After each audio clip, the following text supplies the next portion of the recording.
in my car back then, so I literally had to drive like with a bandana wrapped around my face just to make it to work. Yeah, It was so bad for like at least a week. It was like a haze over the beach side, and most of anything east of 95 was just covered with smoke, man. It was crazy. Like the whole, like half the state was on fire, man. It was insane. I remember that. Yeah, it smelled What's like that? Not a barbecue, but like, you know, someone's got a bonfire and it's a nice toasty night with that smell of wood popping. It was great. Right. Well, they were shut down 95 in different interstates and stuff. It was Yeah, in Atlanta, that's when Freaknik was going on during those years. So I do remember hearing that, going, damn. And I'm just, hanging out, trying to have the time of my life, and you guys are suffering. We weren't suffering in Florida. Nah. Floridians, we do not suffer. We barbecue. Nah. Yeah. I'm missing out on a dart party tonight. On the what party? I'm darts. I was supposed to play darts tonight. These guys, usually on Thursday nights, but yeah. I'd rather be here. What's up, fellas? How y'all doing? Good. What's going on? Good, James. These prices are right for all this crypto. Things are getting interesting. Did you hear anything about this SEC sit-down meeting, emergency meeting? Anything come about it? Any word? Anybody got anything regarding what?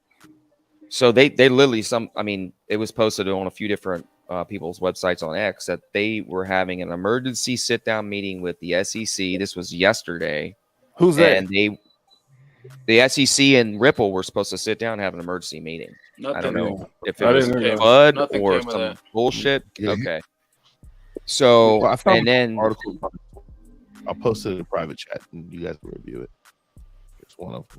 Oh, okay. Yeah, and then we had this BTC video come out on HBO, and what was a lot of people's fear in the community of like how this all was going to go down, like big time crashing of the market was Satoshi ever got revealed that BTC would go to zero.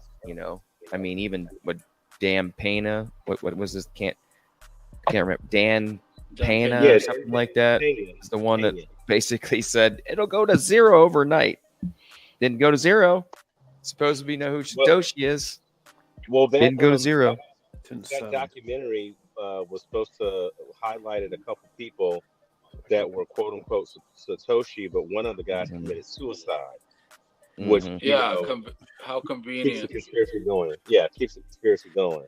Focus. But the only thing I said, and I said this right before we went live, is that to James, is that I saw a post from We the Media, and it said that the judge, and this is just the headline, that the judge in the appeals case is set to throw it out. I didn't read it because I didn't have time to, but that's the only thing I saw. So it could be crap. I don't know. I see your thing. I'm gonna share it real quick. Yeah, I'm kind of reading through it right now. I don't know, I think there's what are the website? Let's see what the SEC said on their website. Give me a check. We'll look at this website. Yeah, that's a hard one. I don't know. I don't know if that's credible. I know, that's the thing. Yeah, we're getting close though, man. This thing is really heating up. I mean, we got a lot of people talking about things that were never talked about like this before. So I mean, at least we're getting some traction. Yeah, we are engaging. I got to get rid of this thing here. I think the cool thing about it, guys, is that we're in a winning position right now, and this appeal it hurt a lot of people. I mean, it pissed a lot of people off. But when you really just look at where we're sitting as a community, where XRP and Ripple is sitting right now, it's kind of like the same thing. Like I told you guys before, you can appeal anything. It doesn't mean that it's going to get overturned. It's very unlikely. I think less than 10% of appeals get overturned. And now you got this whole thing with Coinbase trying to collaborate with Ripple and trying to present certain things to their judges to see if they can kind of get both things presented at the same time. So I mean, I don't know how that's going to go with the Second Circuit, but at the end of the day, I think we're in good shape. It's unfortunate that they continue to do this to us and continue to try to stifle this innovation or keep the spring down. But I just think when you're looking up and you're seeing Canary and you're seeing, was it Bitwise and all these other people that are coming to the forefront trying to get XRP ETFs, and I just think it's way more things to be bullish about than it is to be negative. So, yeah, I totally agree with you because, at this point in the game, we know that this innovation is not going to stop. At least we have the forerunners for this global financial system stepping up. What's up? What's up, Adam? Oh, crap. I think I found something, guys. Hold on. I think I found something. Hold on. So this is what happened. You want to present it, Fuma? Do you know how to do it? Yeah, so I went to the SEC's website. Somebody has background noise. Pause your mic if you're not talking. I think it might be okay. There it is. All right. Yeah. So I went to the SEC's website because I'm nosy like this. And then they have a calendar. They had closed meeting for October 10th at 2 p.m. So you click on it and it brings up the link. And it says Sunshine Act notice. Basically just says it's a closed meeting. Can you share that? Yeah. I put it in the private chat. I can okay. Yeah. And then, but the cool thing about it says the subject matter of the closed meeting will consist of the following topics. Well, just do you know how to present it, and I can share what you're. Yeah, here, give me a second. Okay, I'll share. I can do it if you can't. Does it say anything about Ripple on there, Fuma? I'm going to show you guys. Give me 2 seconds. This is something else I brought up on No, I don't think so. the other night. And when you're investing, you have to not be emotional. And I know that's hard, and especially when a lot of people have a lot of money in what they're doing. But investing, it's a long-term game. And we all know what we're invested in. We see what they're doing. We see what they're achieving. Everything's moving forward. We might not be seeing the results we're getting, but don't get discouraged. That's investing. And I just want you guys to, take that to heart and understand it's a long-term game. Yeah, you definitely got to control your emotions, but in the same aspect, people, like for me, I preach this all the time on my show as far as not being emotional, controlling your emotions, having a game plan, doing your research, but things can piss you off. And I could be the 100%. I could be the coolest cat in the world. But I've had several people piss me off and I'll, act accordingly. But yeah, as far as with this whole crypto and SEC thing, yeah, it's emotionless for me, but getting pissed off is something that, I do when I see bullying and I see, something that this whole okie doke 5 days before, the 7th, that kind of pissed me off. But being pissed off and being emotional is two different things. Emotional is different to me than being pissed off. Pissed off means I just want to slap the shit out you. And emotional is totally different. Yeah. Better be pissed off than pissed on. Remember that. Facts. There you go.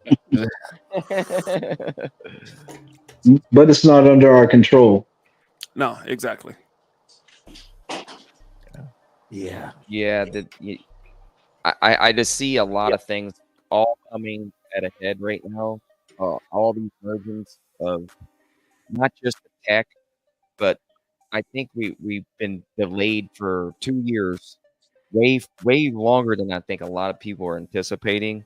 Like it was literally like a 2-year delay. We had the choke point 2.0 for 4 years now, but I think this was really supposed to happen 2 years ago, in my opinion. Like there was everything lined up, ready to go, but for whatever reason, they had the opportunity to kick it down the road for another additional 2 more years. Like I remember 2020 was really the agenda for a lot of these things, and then it went to 2022, then 2024, then 2026. Now we're at a 2030 agenda. Well, Alan, what, Alan, too. Think about name one coin, and I want somebody to name one coin that some positive news can change everything. Meaning that if you look at every other crypto out there, they don't have anything that's getting ready to explode them to the upside, other than they're waiting for a bull market. Now, stop me if I'm wrong. I want to get you guys' opinion. But with this Ripple case, it was so important for them to appeal because that news could have then, the fact that this case is over, that positivity or that positiveness as far as what Ripple could have done, the 1,700 NDAs, that single-handedly could have sent this market in a different direction as far as just news and how it would have affected other cases. So I don't think there's anything. I think the reason that you have to look at why they're picking on Ripple, why they're doing this, and it's because, to me, in my opinion, they don't want it to move forward. They know that it is moving forward. Obviously, they got a lot of partnerships and things in place, but that freedom that we would have had, being that they couldn't have, we couldn't have had any other illegal actions against us in regards to this case. They didn't want that to happen. So I think that's why people have to look at that. And like I said, that's one of the things I've been looking at over the last week is like, what other coin, what other project right now could make such a profound impact on the market? I don't think there's one out there because none of them are in court right now, like Ripple. And so they didn't want that positive flow to take off by not appealing. That's just my opinion. Yeah, Patsy, you can't have one without the other, man. Unfortunately, it's we I are would- kind of invested in both, essentially. I agree with James. I agree with James with his quick analysis. I agree with that 100%. Yeah. I'm going to be straight about it. It's a fucking cock block. Yeah. Yeah. No, seriously, bro. Seriously. Yeah. Look at what we're looking at right now. We have the RLUSD. Brad said weeks, not months. That's looming. That was a month, almost 2 months ago. And we have all these licensing agreements that we've gotten over the last year. It just seems like everything's kind of lining up. We have all the events that could potentially lead us into a global adoption. Like, we just need one event for the world really to start adopting some of the technology.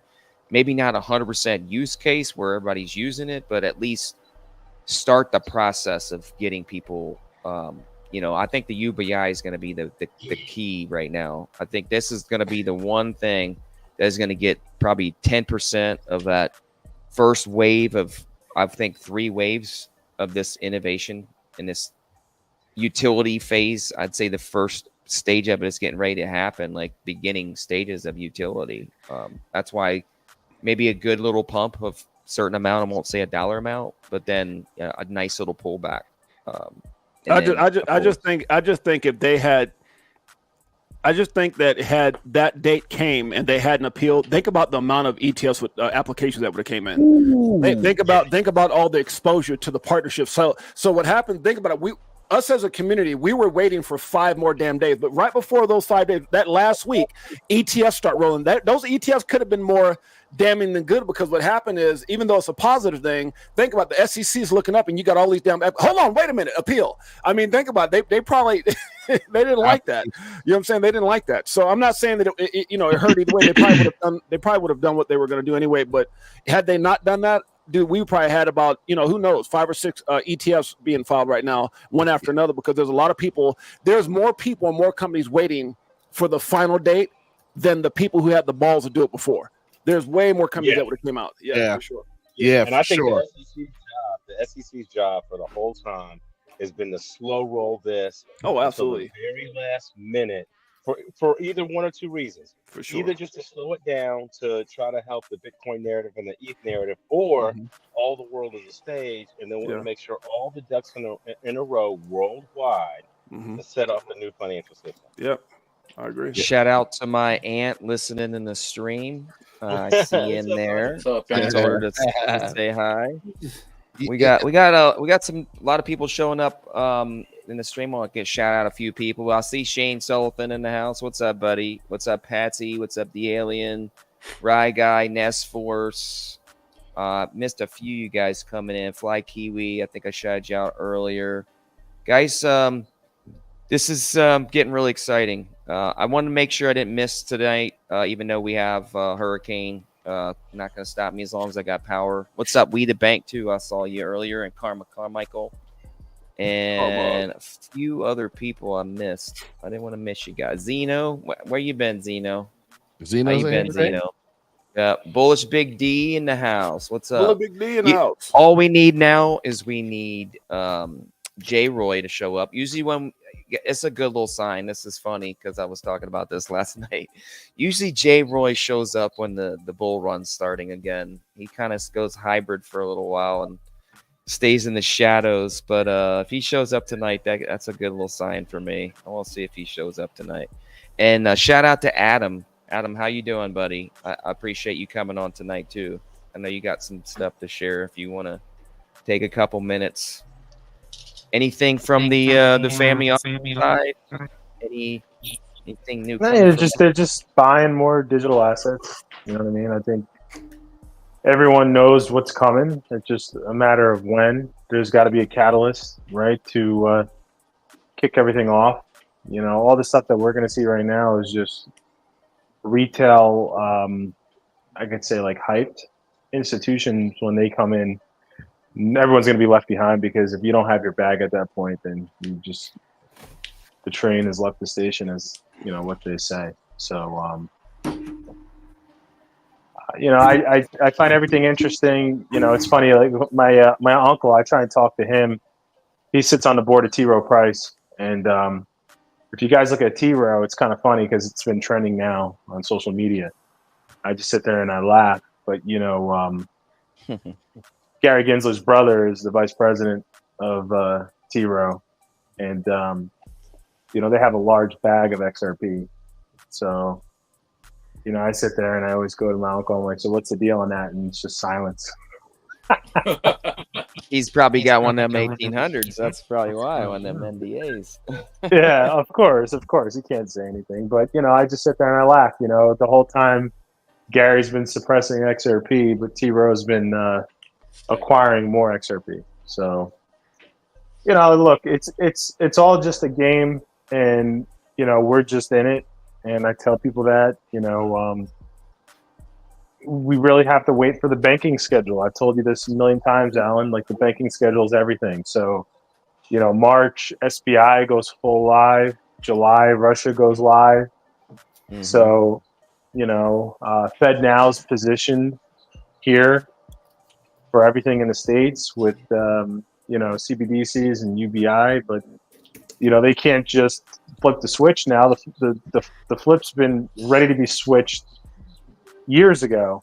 But the problem is they needed to set the stage so that it made sense. You got people that are, you know, well-to-do, well-off, that are, you know, worth a couple $100 million.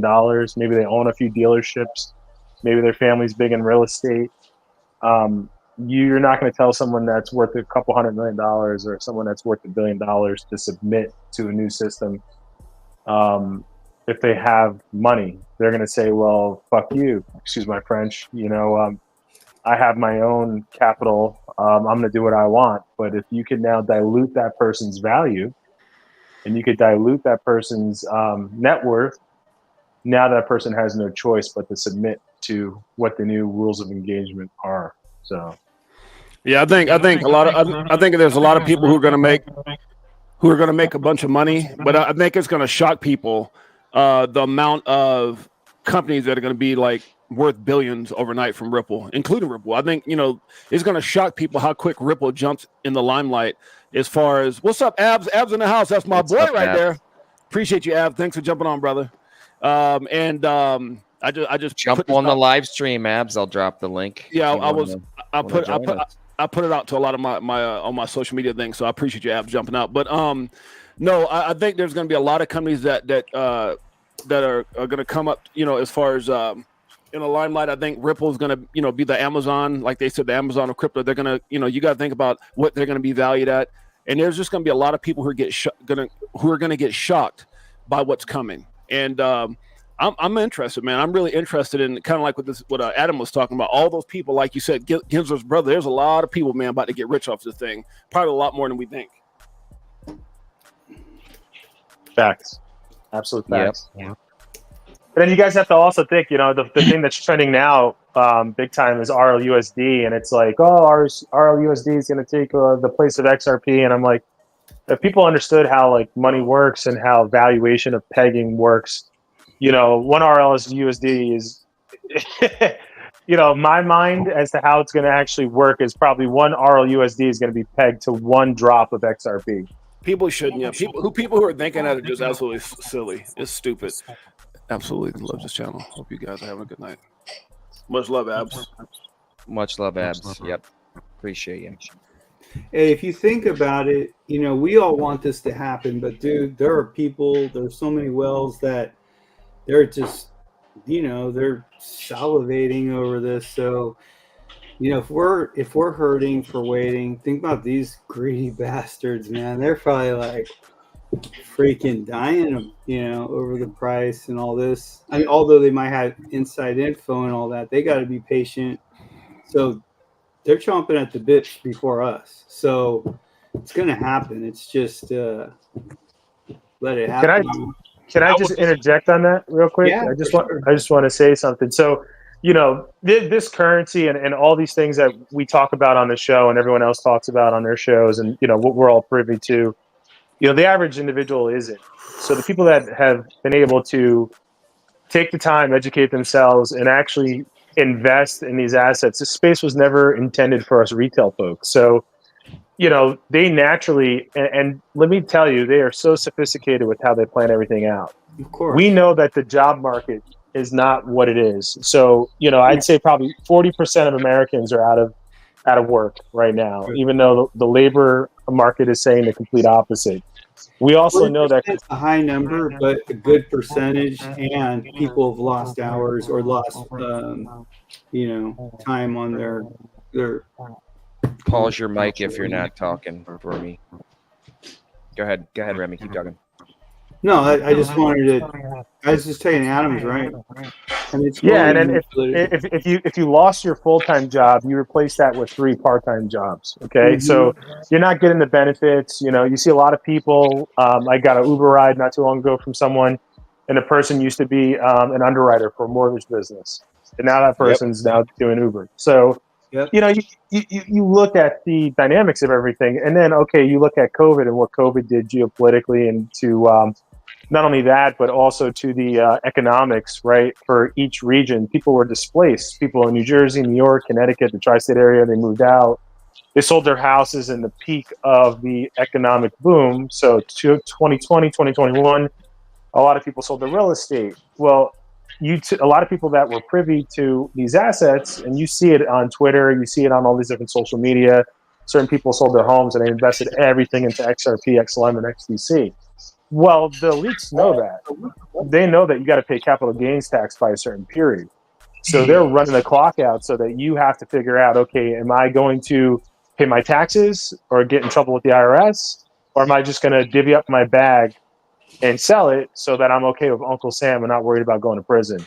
They want everyone milked out and to create so much pain financially on everyone. So not everyone's holding these bags. And that goes into, what you see online as well too. Well, how come the elites would allow us to buy into this opportunity? Oh, you're going to be able to buy in, but are you going to be able to hold on for when that flip of the switch moment takes place? Absolutely. I mean, they're doing it. Yeah, that was for all the exchanges on whatever, Forex, stocks, market, everything is retail. I mean, even real estate too. Your microphones. Yeah, something's wrong. Turn your YouTube off and just focus on StreamYard. Yeah, or mute we don't have YouTube on.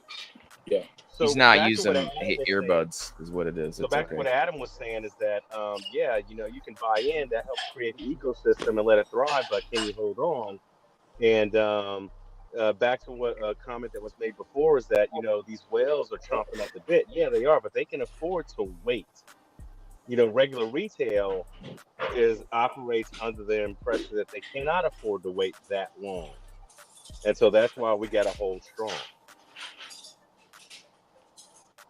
Yeah, you guys, everyone needs to, depending on what your finances are, you really need to sit down with your family and have that heart-to-heart conversation and have a real conversation and say, hey, look, we need to weather this storm and we got to figure things out to do whatever we could do to make it. And if that means going to your parents, if that means going to your children, if you're older, going to your cousins, your relatives, and working collectively as a family unit. And, I hate to say this, but a lot of people, depending on what your financial situation is, downsize, move in with someone, move in with a relative. This is almost like World War II. You know what I mean?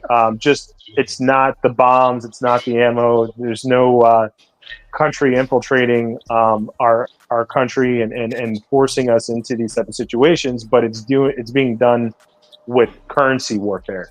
So you guys have to do whatever you can to weather the storm so that you can come out on the other side and be successful. And the sad part is, if people don't do it, we already know what the repercussions are going to be. People are going to be stuck on UBI, which means you are just going to be cannon fodder for the government. They're going to be able to decide when you get paid, how you get paid, or if you said something wrong on your social credit score, if you looked in your camera that day and your retinal didn't look appropriate, you look like you're angry. So we're going to have to start submitting some Zoloft to you and put you on some Ambient, at night. And then it's people don't look at all the other aspects as to what is coming down the pipe. And for me and my family, the last thing I would ever touch is my XRP. Yeah, I hear you. Agreed. I'm planning on selling everything else I can before that. That's the one asset that I want to hold the most of. I think most of us here realize that we're going to have a bag forever. And just, to answer some of the questions, guys, I wasn't trying to avoid some of your things you put in the chat, but, you're here in the XRP community. If you're going to post some nonsense, we know Patsy and a few others in here are going to put some things in here that we don't like, cream pie as well. If you're not in the XRP, no big deal, bro. You can share your knowledge of other things. That's what we're here as a collective. We don't hate on any one token. You don't hear a lot of us really bashing on BTC or any other token. We talk our points on why we think our asset is better. But, if you're going to come in here with some comments, you better come with some backing up of information of why you think that this isn't going to make it, or you think it's a scam or anything like that. Don't come in here with some comments if you ain't got something to back it up. Yeah, I don't look, guys. Somebody need to turn their thing off, man. Anyways, I don't think this is about us all being XRP maxis. That's far from the truth. Because I've got a lot of different crypto. I've been well diversified for 7 years, and so have a lot of you guys. But again, if I was to bring up Polkadot, I've got Polkadot. But what's going on controversial right now with Polkadot? What is Polkadot? So the point I'm trying to make is there's no other coin with this much controversy, these many things going on. I mean, you got to understand XRP. They've got an XRP Unleashed coming out documentary. They got Gary Gensler being, reamed through these committees, and a lot of that has to do with the corruption against crypto, and a lot of that corruption is pointed at Ripple and XRP. So the reason that we talk a lot about it is because it's really, I think, one of the most dynamic assets and companies when it comes to Ripple that's out there as far as the talk of the town, and has been picked on the most. So for me, that's why I focus my show more so on it now, because you got to think about it. When that lawsuit was going on and a whole lot wasn't being talked about with XRP and the SEC, I was talking about a lot of different things, right? But as soon as that came back up again, and the fire was back under Ripple and XRP, then it brought that topic back, back to the forefront. So I think that's the reason. And a lot of people get pissed off because we're not talking about their coins. Dude, I've got a lot of coins out there, but none of them worth talking about because some of these coins have been sitting in my portfolio for 7 years. And what is there to talk about? Oh, because you know what I'm saying? Like, because Shiba came out with a new wallet. I mean, my Shiba in 2000. Somebody turn off their mic, please. But my Shiba back in 2021 hit 860 grand. It ain't even a quarter. So what the hell is there to talk about? Shiba's coming. Shiba's signing deals with banks. Shiba's got something big going on. So I mean, I got it, but it ain't. I mean, I run out of shit to talk about it after a couple of days. So that's why I talk about XRP the way I talk about it. There's always something to share with it. And then 6AJ, there's a thing in America that it's called pay to play. So they do it to all the big companies.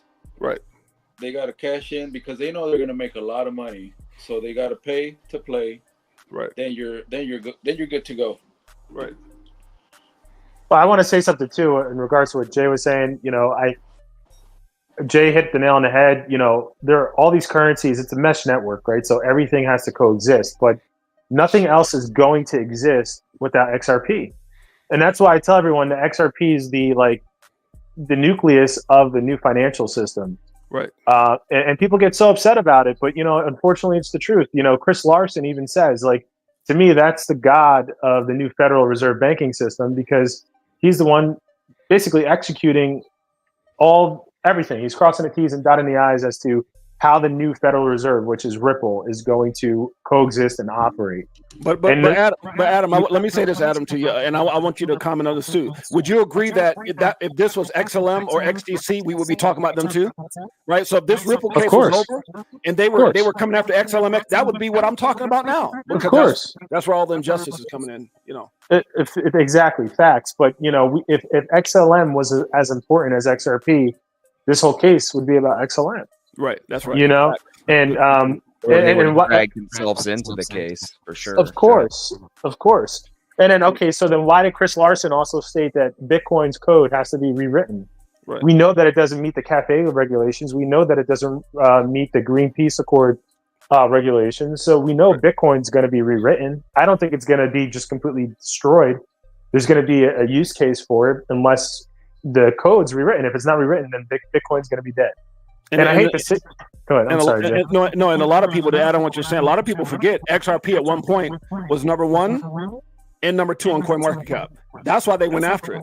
I mean, exactly. Look, for the people who are mega Bitcoin maxis for the big money, dude, they don't want XRP in the position that it's set to be in. And a lot of people also fail that if XRP was just $5, it would be number 2 right now. If it was $20, it would be number 1. People don't even realize that right now.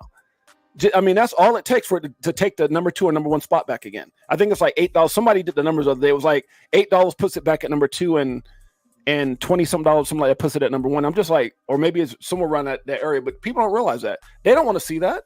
They don't want to admit they're wrong. Are you crazy? All that big money, all the Microsofts and all the billions of dollars that are in Bitcoin, you know what kind of slap in the face that would be? They had to stop it. They had to appeal it. Yeah, I think it's like a $10 XRP would be the highest market cap for all. What is it? Is it that low? $10? Yeah, it's like $10 or $8. No. Are you sure? Yeah, I'm serious. It's less than $10. Yeah, they said once it hits $10, it's going to flip Bitcoin. Okay, so you got 52 cents. You go. I think it's only 8 is going to flip Bitcoin. I can't remember. It's $8 and it's $8.50 something cents. But if it hits $10, it flips the whole market cap of the whole cryptocurrency market. Yeah, because you go 10 times where the market. Yeah, damn. Okay, or 9 times. Yeah. Okay. But and the thing is, people, and this is what I always talk about. People don't understand how real money works. Like, people don't understand that for paper trading and for global debt. Let's say like when Japan has to clear money and they want to send it to the United States and send it to money here, and arbitrage and Nostro Vostro accounts. There's only 5 trading desks in the whole world that handle international money. Right. And all of those trading desks have XRP under dock. So. Right. What does that tell you? For those that are new, can you give the 4 desks that you're talking about? It's just Credit Suisse, Deutsche Bank, Bank of America. Those are the top 3. If we go into some others, people aren't going to really know their names, but those desks, those people, they still operate like they would do in the late 1990s, early 2000s. They have a computer that sits on their desk, and it's literally called a ledger. So the whole banking system is called a ledger, which is so funny because what does XRP, state all the time? Their ledger, right? Yeah. So that you're just clearing debt from those houses and from those desks. I'm sorry because I'm trying to concentrate and talk to you guys, but I live basically on the beach, so there's a hurricane going on and I just hear roaring in the background, so I apologize for that, guys. Where are you at right now? I live in Florida. Oh, yeah. Shoot. Wow. Yeah. Well, yeah, I'm beachside too right now. We'll be okay. Wow. But no, so I just sit there and I laugh because pension funds, hedge funds, T-bonds, all these things get passed through these trading desks, right? And no one knows about it. It's like the hidden world of banking. But that whole thing is going to be automated with Web3. Yeah. So, and who's running that? What's the nucleus of that ecosystem? And I hate to say it, and that's why I always champion XRP, but that is it. Every other coin has its place, Avalanche, Algorand, XDC, Quant, HBAR, like they all fit into this ecosystem of the overledger, the underledger. And we've talked about that with Fuma and everyone else on all the other channels a million times. But once all the pieces are put in place, it's not like, and this is what I tell people, like, yeah, there'll probably be a ramp up period, but it's not going to be like what people think. Yeah. It's everything as it runs as an ecosystem has to be turned on together, right? On a microprocessing board, you have capacitors, you have chips, you have all these things that are there. One thing doesn't just function by its own. They all have to function together for that board to work. And that's why I say, and that's why the Riddlers say it's going to be a flip of the switch moment. And the whole banking system is going to go live. Hey, is Fuma trying to get back in? He hasn't tried to get back in yet. I think he said something like, okay. He said, I'm back. I didn't know what that meant. What's up, I think he said, I'll be back. He probably was trying to say, I'll be back. I had to step out for a minute. Sly Fox in the house. What's up, Hustle Hard? Saul talk. Got a few other people that showed up earlier too. Missed you. Anderson, appreciate you showing up, man. Saw your comment, posted you up there. And a couple other people I missed. Billish Big D, if I didn't say hi. Jose and Abizi and Jose in the house. Other people showed up too. I don't know why. I don't know why people. What's up, I don't know why people feel that the SEC. I mean, they're saying the judge is going to reject the appeal. I don't know where they're getting that from. Say that again now. People are saying the judge is going to reject the appeal. I don't know who they're talking about. No. Well, Also, so the judge, she has they're talking to about. They're talking about Torres. They're talking about Torres. I don't think Torres has the power to reject anything. No, she does. Yeah, what? She has to. They have to come with a reason why for the appeal. Since she's the original judge. So let me ask. So they. Somebody's got a lot of feedback, man. Yeah. I think it's Adam's mic. But at the end of the day, so the SEC hasn't said why they're appealing, and Ripple has not filed an appeal. Is that the reason they haven't filed an appeal themselves? Because they don't have a reason why yet? I don't understand. So, from my understanding, they have to have a reason why they're moving forward, and the judge already decided that they didn't really have anything. That was her objection. Like, nobody was harmed during this case. You have to show reason why you're moving forward. There was nobody harmed. But don't they have to do that within a certain amount of days? Like, isn't it like they can't appeal the decision for being a security? That's all. Yeah. No. Okay, but I thought it was 14 days, Remy, from the time that they not it. I mean, I believe the only thing they can appeal the last, the agreement for the money and the with Ripple, but they can't contest what Judge Torres already established. At least not for a few years or something like that. I think she has the right to reject their appeal, and I think that's why they said they're not appealing that. That's what I mean. Yeah, that part I get it, but I don't get the fact that I thought there was a timeline from the moment that they filed and said we are going to appeal. They have to say why, right? They have to say why. Okay, and okay, that's what I thought. 2 weeks to say the reason. Then Ripple, from what I understand, is waiting for that why. So the reason, so they can determine whether they're right. Well, so they come back with something. To hold on a minute. They did say that they were appealing based on the programmatic sales. I thought that was what established. That's what they were appealing on. I thought that actually came out 2 days ago. And then, okay, well, if that's the case, then what I'm seeing a lot all over X is why isn't Ripple reappealing yet? And that's the question I think is on everyone's mind. Alderati was saying that they will reappeal their decision to appeal this. That's what I heard. Well, we also got. Sorry, Remy, go ahead. But it doesn't have anything to do with XRP being a security or anything to do with secondary retail sales. We know that, yeah. But it does have everything to do with, the money that they were expecting. I mean, they were expecting billions of dollars or something, and they got 125. And they were happy at first, but this is all, as Adam was saying, staged in a sense. So they're just buying more time or figuring out alternate ways of making money. Well, the other thing, I just want to say one quick thing because I'll forget it. The other saving grace, though, is the Blue Skies Law. If you guys know about that, maybe Adam could reiterate a little bit about Blue Skies Law.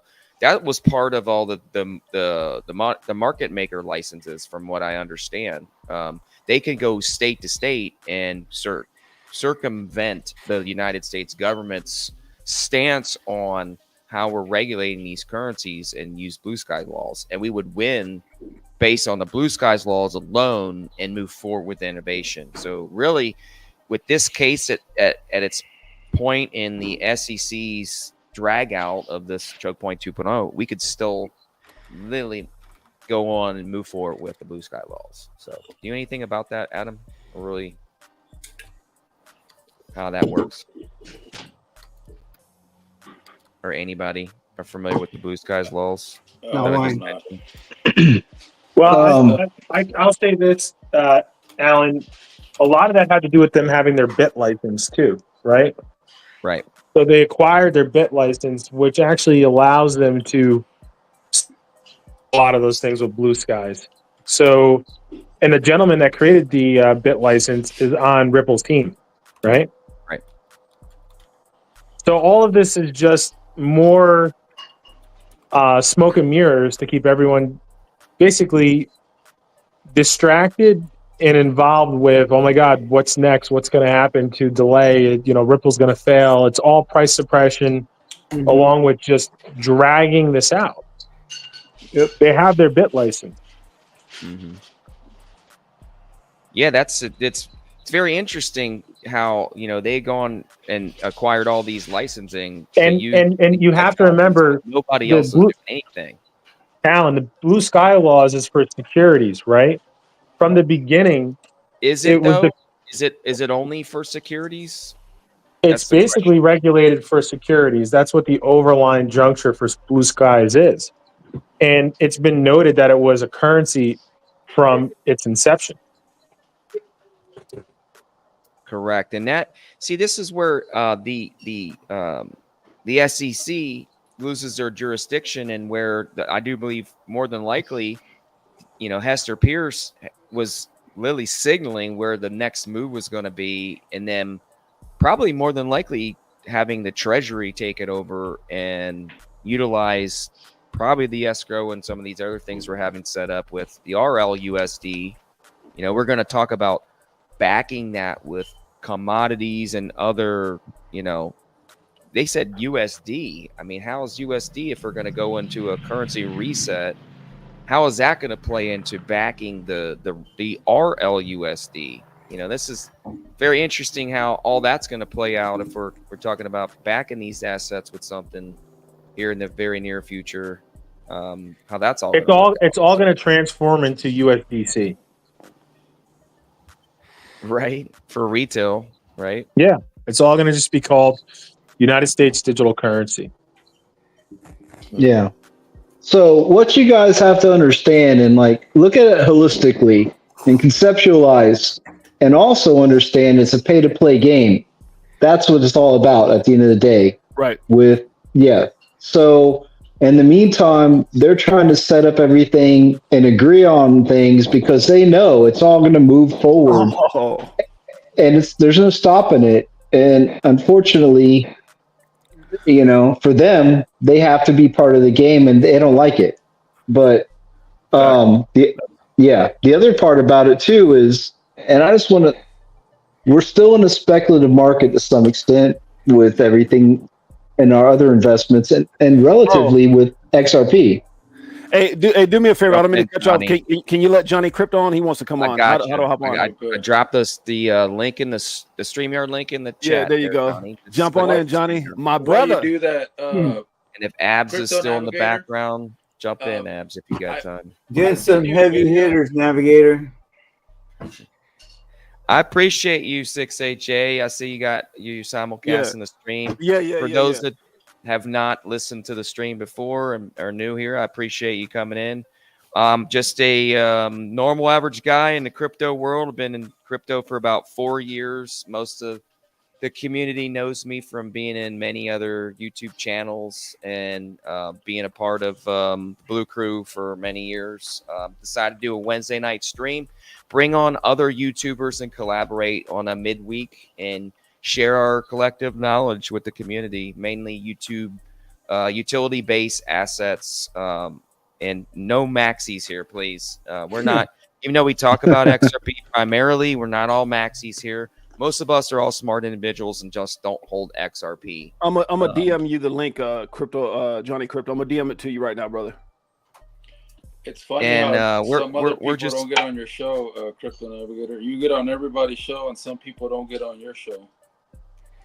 That's okay, man. You know, No, I that's take cool. I take what God gives me and what people He puts in my life, and people that want to be part of this, you know, growing community. And I like people that come on and want to share their gifts and you know, be about being a real person, like 6AJ says. Well, a lot. Real that's recognizes real. That's why we're here. That's what I'm trying to get my man Johnny on, and I put it out on my platform. So Johnny, if you could jump on, brother, I just messaged you right now.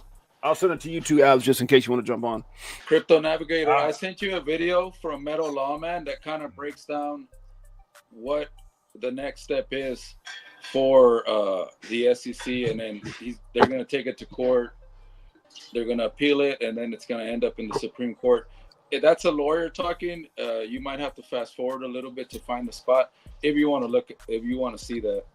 I don't have time to actually kind of queue it up and get it ready. Fresh blood on the stream. Thanks, 6A. Oh, you're welcome, brother. You're welcome, man.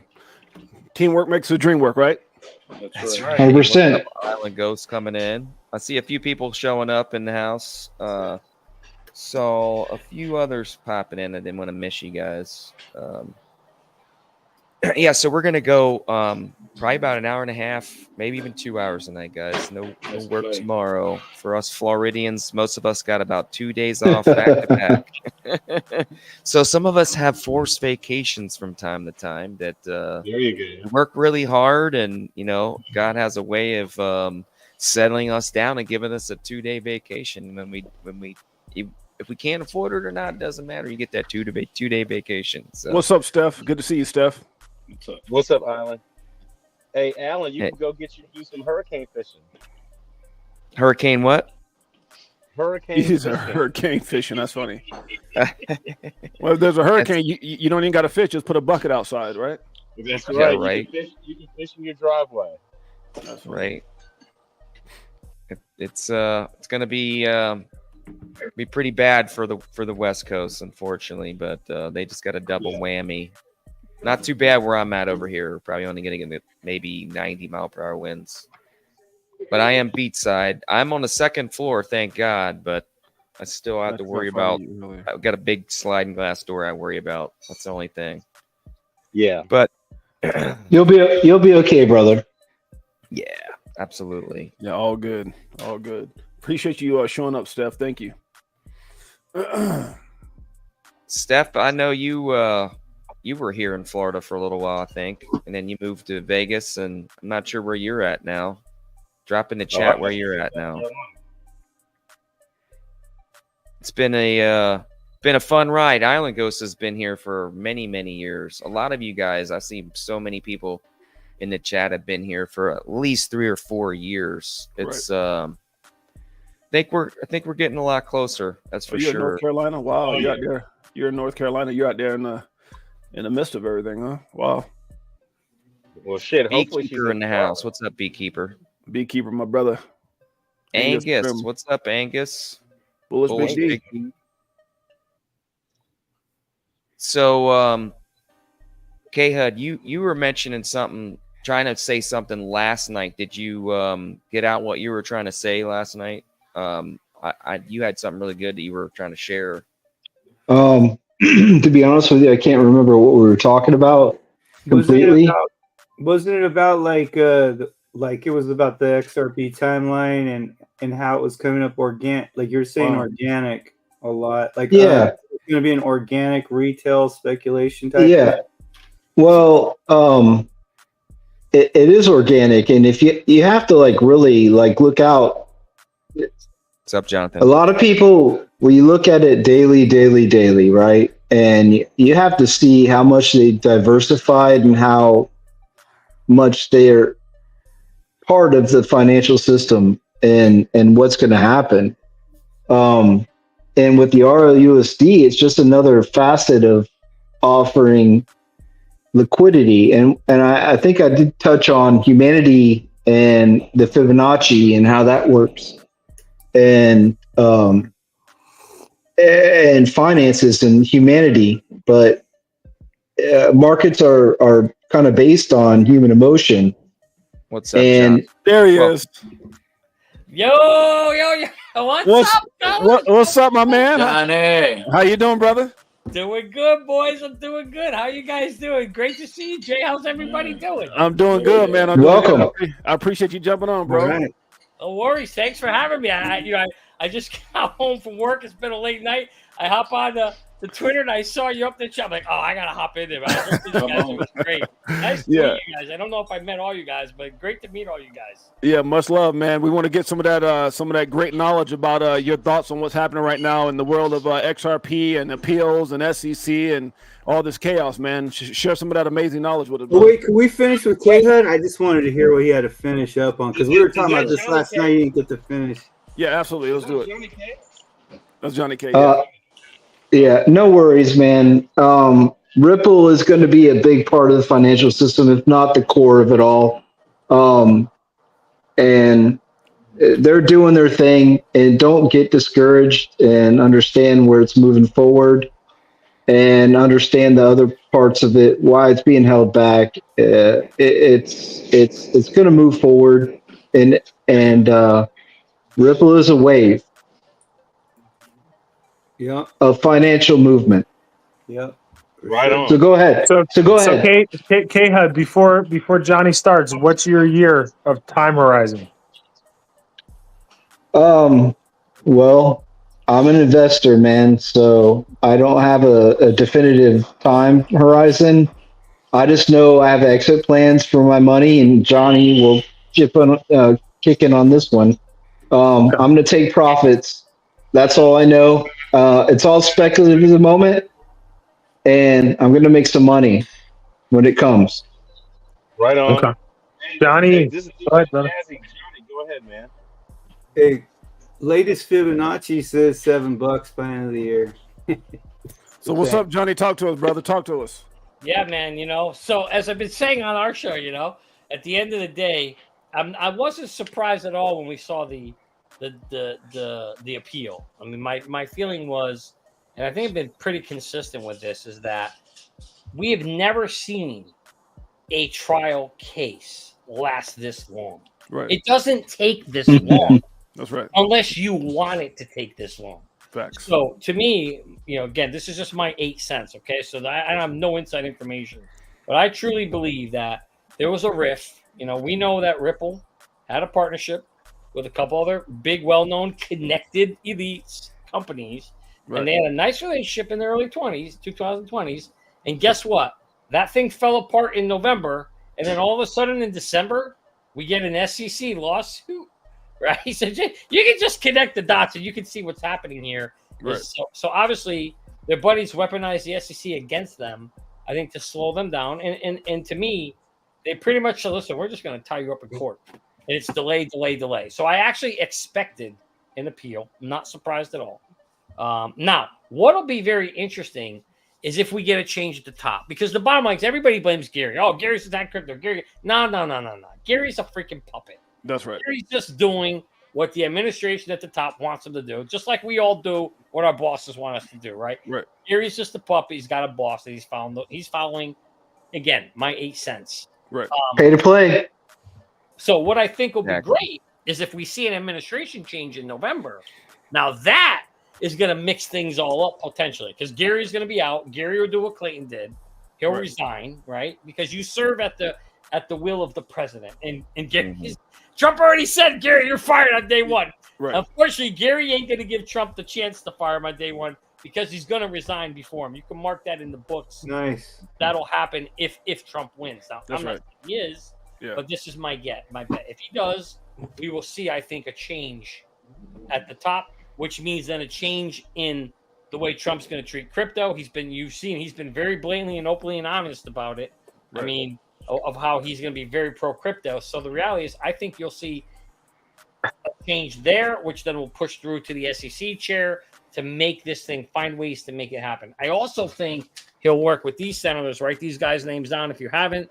These guys are all pro crypto senators. These guys will now actually be able to get something done because now you can start, I think, pushing this through. And then, so long story short, that then changes this whole outcome of delay. Right. Because the new SEC chair that comes in could end this son of a bitch. Now, you know what? We're dropping it. We're done. We're done with the delay, because it doesn't make sense for this case to take this long. And that's, you know what? That's a good point, Johnny, because for someone new to come in and let it to continue on, it's almost like, okay, we're continuing Gary's madness. But if someone new comes in and says, okay, this is enough of this BS, it ends it and it shows everybody, hey, we're going to get back on track, because the SEC at one point was revered as the protect the people agency, and it's no longer that. So if you want to change things to get things back on track, yeah, I think you put a stop to all this right away. That's right. Yeah. Absolutely. Yeah. There's no question about it. And here's another question I got. And again, I'm not picking sides. I'm just saying, if Kamala is so pro crypto and wants to work with crypto, what the hell? Why is SEC just going after crypto.com yesterday? Where is she at? Right. Listen, Joe's asleep at the wheel. A lie. Come on. Exactly. I mean, Joe's asleep at the wheel. We know that Kamala, if anybody's the only one that's got any competency left up there. How come she ain't whispering in his ear like Joe? Johnny, that's because Larry Fink is the president of the United States right now. Right. And both sides are puppets for him. And she's a puppet. She's nothing more than a puppet. Expendable puppet. I agree. Hey, and why would Elon Musk in a Tucker Carlson interview say, if Trump doesn't get elected, I'm fucked? Guys, I'm just gonna step away a minute. I got to tape up my window. So I'm just gonna step away for a minute. Board it up. The guy's a genius, man, and to be that explicit. $45 million a month to the Trump campaign to make sure we get a truthful election. So let's just pray. Yeah.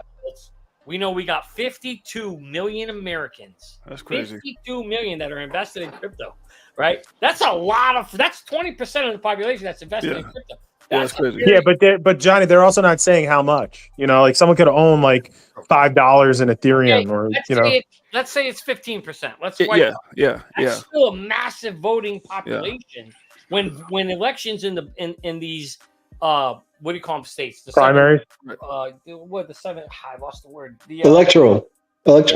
7 battleground states, right? There's only 7 states that matter in that. Electoral. Yeah. So in those 7 states, battleground, the purple states, right? In those 7 states, you can win or lose an election by 1 or 2%. Imagine a 50% voter swing, right? Massive. Wait, Johnny, how are they going to keep the vote good, man? That's all. The votes are. If there's a get cheated, there's no point. That's the $64 million question. And that's why Elon is putting up $45 million. Yeah, we need money a month. Yeah. Make sure we actually get a real, true, honest, if you fair will, election. If you don't, Can I just interject? We all know on this channel that the elections are rigged. Yeah, they're not going to be fair. Look, I'll tell you like this: if she wins this with Elon backing Trump, and the fact that you even look at the minorities across the country, they're not for Kamala like most people think. Even her own people, like myself and many others, they're not. You see a lot of people, even in the hood, in the streets, are like, man, you fooled us once, you're not getting us again. And so that's what I'm saying. So if she wins, this whole damn thing is rigged. Do you guys actually think we're going to have an election? The actual thing is, do you think we're actually going to have an election? I don't think we're going to have an election. We could. I mean, it's only war that could stop it, right? If we do get into a war, I think they can stop it. But otherwise, it has to go on. Listen, if you're going to call martial law, right? This country, the only way I think we don't have an election if this country's on fire. If Yeah. this country's on fire Yeah. everywhere, then we're not having an election. Do I think that's going to happen? And isn't this crazy how quick we lose or how quick we forget things? Like they try to take this dude out twice. They really don't want it. They know they're in trouble. They know they're in trouble. I've never in my 53 years of life, 53 chapters of life, I've never seen a president try to be taken out twice like this. Like on this, not like this. Well, no, that happened with Ronald Reagan. That happened with Ronald Reagan. He got shot, and then they tried shooting him again. I mean, but Jay, let me. I got to tell you guys something real quick. Go ahead, Talking about the election thing. Here's the funny part. So I've been monitoring the rallies on RSBN on YouTube. 70,000, 80,000, 90,000. It is going down to 35,000 people viewing live. But here's what I didn't know. On Twitter, the same rally, broadcasting almost 1 million people per rally. That are watching. Dang. I think. Look, I think if she had a chance, DJ Jazzy, if she had a chance, she would have stopped Gary. If she would have stopped Gary, then I'm like, well, damn. You know, maybe she, but the fact, but Biden right now, even I think Biden's doing us a favor because every time Biden speaks, he says, "Oh, she's been behind us the whole time. She's been helping every vote, every action he's taken. She was all involved." I'm like, "Oh yeah, keep saying that. Keep saying that." Yeah, that's right. Dig in your grave. Keep digging your grave. Simple answer to all that is domestic propaganda. Guys, we haven't had an election in 50 years, guys. Yeah, the last election we had was appointed. Hey, what about this? This time in 2019, 2020, that time they were like messing up ballots. They were like going crazy, cheating and everything like that. And it's like, you hear a pin drop now. There's not any, there's none of that going on. So it's been a good sign. I mean, have they run out of money or resources to cheat like they did in 2020? Look, and I'm gonna tell you something else. I'm run out of resources. I'm gonna tell you something. I don't know, man. I'm gonna tell you something that Tucker Carlson and Elon was talking about when Elon said Trump wants to expose that list of people that was on Epstein's island. I was like, what? That's maybe that's why they're trying to take you. Maybe you don't want to tell everything up front, brother. I'm just saying, like, keep some of that stuff to yourself because that. Man, big money don't want that to come out. But That's Jay, I want to say something real quick because I know you're brilliant. We're all smart in this channel. I want to say this now, and this might make a lot of people salty, but I'll say this: Trump is in on it as well. And the reason why I say this is, where does that man keep his money? In real estate and in banks. And if they wanted to take him out, all they'd have to do is create a natural disaster where his buildings are, completely destroy them, and erase his money. The people that control everything control the banks. So, even Trump, I like the guy personally, but the guy's controlled. They're all controlled. It's controlled opposition. I'll have to push back a little bit because that's the problem that they have with him is that he speaks his mind too openly. They couldn't control him the last time he was president very much, and I think that's the issue. That's what they don't like. Like Biden and Kamala, they're good old houseboy. I mean, they'll do whatever you tell them to do, and that's why. And Kamala's even said in an interview, she goes, people said, well, why didn't you do this and that? She goes, because I don't have a voice. Like, there's only so much I can say. She actually said that, and so if she said that. And that's exactly like what's the old lady with the white hair? Janet Yellen said, "It don't even look." She goes, "That don't even look like a letter that Biden wrote when he stepped down, or he said he's not going to run. That didn't even like it came from Biden." So that just told me this whole damn thing is ran by big money. Kamala's not in charge. She'll never be in charge. I don't care if she's at the top of the damn food chain. She's not going to be in charge. And the reason they don't like Trump is because of the damn dude's a billionaire. Yeah, I'm not disagreeing with everything you say. I'm not saying that he doesn't play a little, as far as cat and mouse, whatever, both sides. But at the end of the day, he's more of a loose cannon.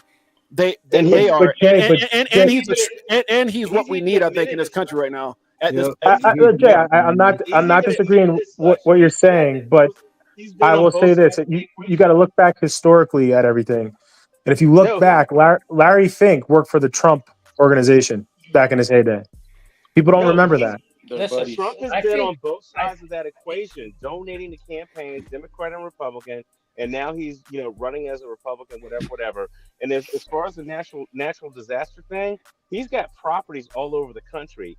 Create one natural disaster that's going to knock out all his properties. That's not gonna happen. Yeah. No, I think me being in business for 25 years, I've been in business with people, and I've had to be side by side with people I couldn't stand and share a stage with them just because that was what it is. So at the end of the day, I don't buy into all that. Sometimes we have to do the things that we don't like, but it's better to do them. And what they say, keep yourself close to your enemies, or close to your friends, but close to your enemies. So I've had people, I was like, no, I'm gonna go because they're not gonna F this up for me. So at the end of the day, I understand how it is when you have to just kind of play ball. But then you play ball to try to get your narrative across, which is I've never been a follower, but I'm gonna damn show up. It's almost like someone pissing me off in this space, and then Johnny Crypto and Abs having a show and saying, "Well, Jay, blah blah blah is gonna be. Oh no, I'm coming. Oh, I'm Brooklyn. I'm coming. I'm about to shoot this shit as well." So yeah, I don't back down from that. And I think that's Trump's MO. He doesn't back down from anything. So I think at the end of the day, think about this, right? At the end, by the way, it's keep your friends close and keep your enemies close. There you go. Yeah. So anyway, the reality is this. Listen, there's no doubt at some point either Trump was in the club. George Carlin said it best, right? There's one big club, and you and I ain't in it. I'm not doubting in the club. He probably was, or he, like Jay said, think about it. You don't get to the position that the Trumps and the Elons get to without getting the blessings of this. Right? Absolutely. This doesn't happen, right? But here's what I think happened. Oh, let me just throw out a hypothetical. Maybe Trump decided now that he got to a certain level of power, and maybe he started seeing the way things are going. There's a rift at the top, and he said, you know what? I don't want no part of this no more. There's a lot of times people join the Illuminati or other place, and then they get the hell out, right? So I think he got out because let me ask you this. If you are correct and he has controlled opposition, let's say you're controlled opposition, you're going to let somebody shoot at your ear? No, hell no. But Johnny, but look, it's like the Diddy party. There's a lot of people said, "Oh, we went," but as soon as I walked in, I said, "Oh, hell no, I'm out of here." So it's not that he ain't been to the party. Right. It just maybe he didn't want to play the way they want to play. Denzel Washington took one look and was out the door. Once. Hold up. I just look, Johnny. I want to say Johnny this. go, then Adam go. Please go ahead. Finish up, Johnny. Then please go, Adam. Thank you, Crypto Navigator. So no yes, Diddy. At the end of the day. I think what we're seeing here is I think we're seeing a rift. I think there's a battle of the billionaires. I think they're seeing that where one set of billionaires want to take this or trillionaires want to take this country. We all know who they are, so I'm not going to say their names or this thing will get banned.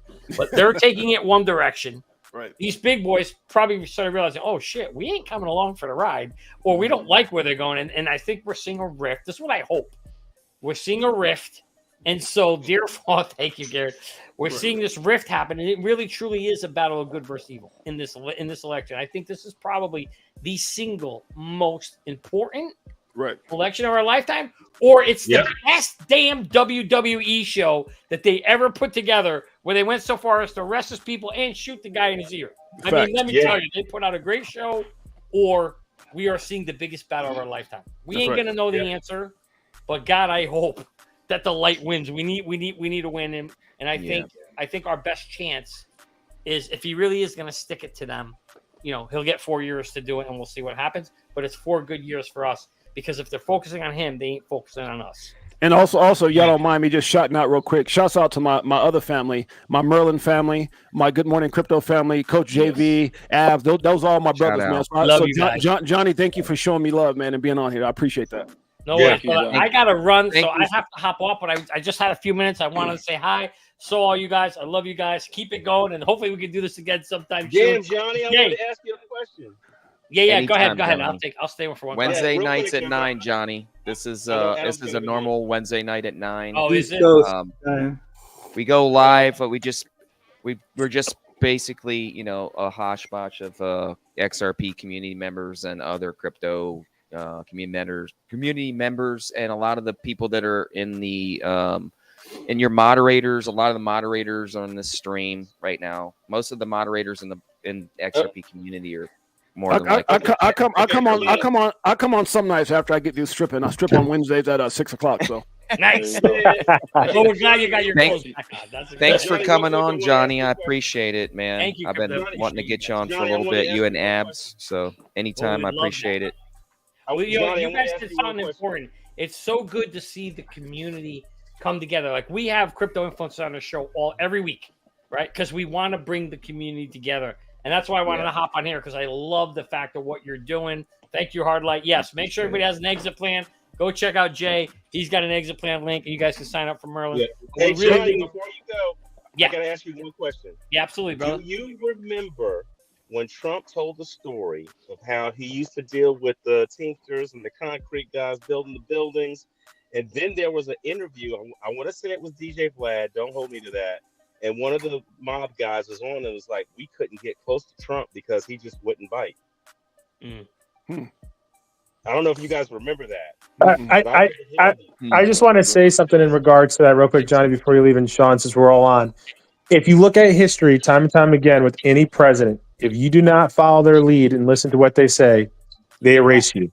You get whacked. You get whacked. Exactly. JFK. Yeah. I mean, so, that's why I say with Trump, even though he's, a powerful guy and he's, barking loud and doing all this, it's just a facade. If he wasn't listening to what they wanted or not doing what they wanted, he'd be taken out. Yeah, I mean, yeah. Part of me doesn't disagree with you. Going against the CIA, History has shown they've taken out Andrew Jackson, or they tried to take out Andrew Jackson, best president we ever had. We saw they took out JFK, and they've taken out was it Madison? They took out Abraham Lincoln. People don't even talk about that. You're right. Yeah, true. And this Good argument one. that they took Reagan out. People say the guy that came back was a clone. Who knows, right? So the reality is, at the end of the day, you're 100% right. I don't disagree with you. The only thing that has me wondering is if we're doing this plan and I'm part of it, control opposition, I ain't letting you shoot in my head. I may let you shoot in my head. But Johnny, I want to say this. I shoot a lot. Okay, I love shooting. I have tons of guns. Okay, me too, by the way, me too. Me too. But so if you shoot next to someone's head with a high ballistic round, what if we haven't figured out if it was a 22 or it was, AR-15, whatever they're trying to say with that kid that's on a roof. Yeah, if you have anyone that was on a building, the way the Secret Service work, they have their own satellites, so they're able to do ground surveillance in live real time with heat, infrared, and everything. They would see someone climbing on a fucking roof. So that whole thing. The cop guided them back there, didn't he? They didn't do it. They fell short. They didn't do it. No, I'm just saying that they wouldn't fall short, Sean. The whole thing doesn't make sense. My own family member. I mean that on purpose they didn't do the. Oh, of course, of course. But that whole thing was staged. If someone shot around that close to his ear, more of his ear would be missing. It wouldn't be just a little nick, and you wouldn't see anything the next day after he took the bandage off. Look, everybody's got a goddamn conspiracy theory. That dude was lucky. Yeah. Everybody tried to take all this bullshit about this, that, and everything else. He was fortunate. God is good, and that's all it took. Johnny, thanks for being on here, brother. We appreciate you. You're right. Hey, Adam. Thank you, Johnny. Yeah. Adam, can you hear me okay? Yes, Hey, go ahead. what if you had two equally strong factions of 1% that were just fighting for control, like they say, white hats and deep state? I mean, what if Trump has a bunch of dudes that are super hyphy also, it's it could just go two ways. It doesn't have to go just. That's they want you to believe that because that makes. I know that the white hat thing could be a total psyop, all that stuff. It is a total psyop. I'm just telling you this. On the other hand, there are things like the ear deal. There's a lot of things like you were saying is totally legitimate about the blowing off the ear and all that. But on the other hand, there are people that are vying for that position that the deep state has right now. So there very well could be a whole white hat thing that is going. If you were a white hat and you were trying to do what was necessary to do the right things in the world, you'd be killed. Look at the XCA. If they had the power, if we all assume that these guys are as powerful as they are, what if there was an equally strong faction working against them? They wouldn't allow you to ever get to that point where you could work against them. The bottom line is that's what he should we believe to be. Trump should be dead. Hold on. Okay, I just want to one at a time. Hold on. Wait, I just want to say. Let me just finish this, and then you could totally talk because I am of the mind more of where you're at. But I do want to say that I believe that the second possibility would be, two factions of the 1%, that are vying for this place of power. Whoever's in charge of it is in charge of it, but they might be stronger than we know because we've always been used to this deep state, like killing spree or whatever they do to make things work. But go ahead. When the animal in the wild is forced in the corner, what does it do? It fights for its life, lashes out. Exactly. So these evil people are always in control. If you like, and it's funny because the history books that we're given as children, you know, you ever sat there, and I tell people this time and time again, there's only 2 or 3 major publishing books out here for the public education system in the United States. They're all controlled. The same thing goes with politics. You have only 2 major parties that are pushed with funding, the Democratic Party and the Republican Party. So everything's always set there for control. It's been in place because the Illuminati and the people, the cabal, has been set in stone to control. Ever since I was a kid, I'll give you this. So my one uncle went to Exeter for prep school, went to Harvard. I used to sit at his house all the time on Thanksgiving.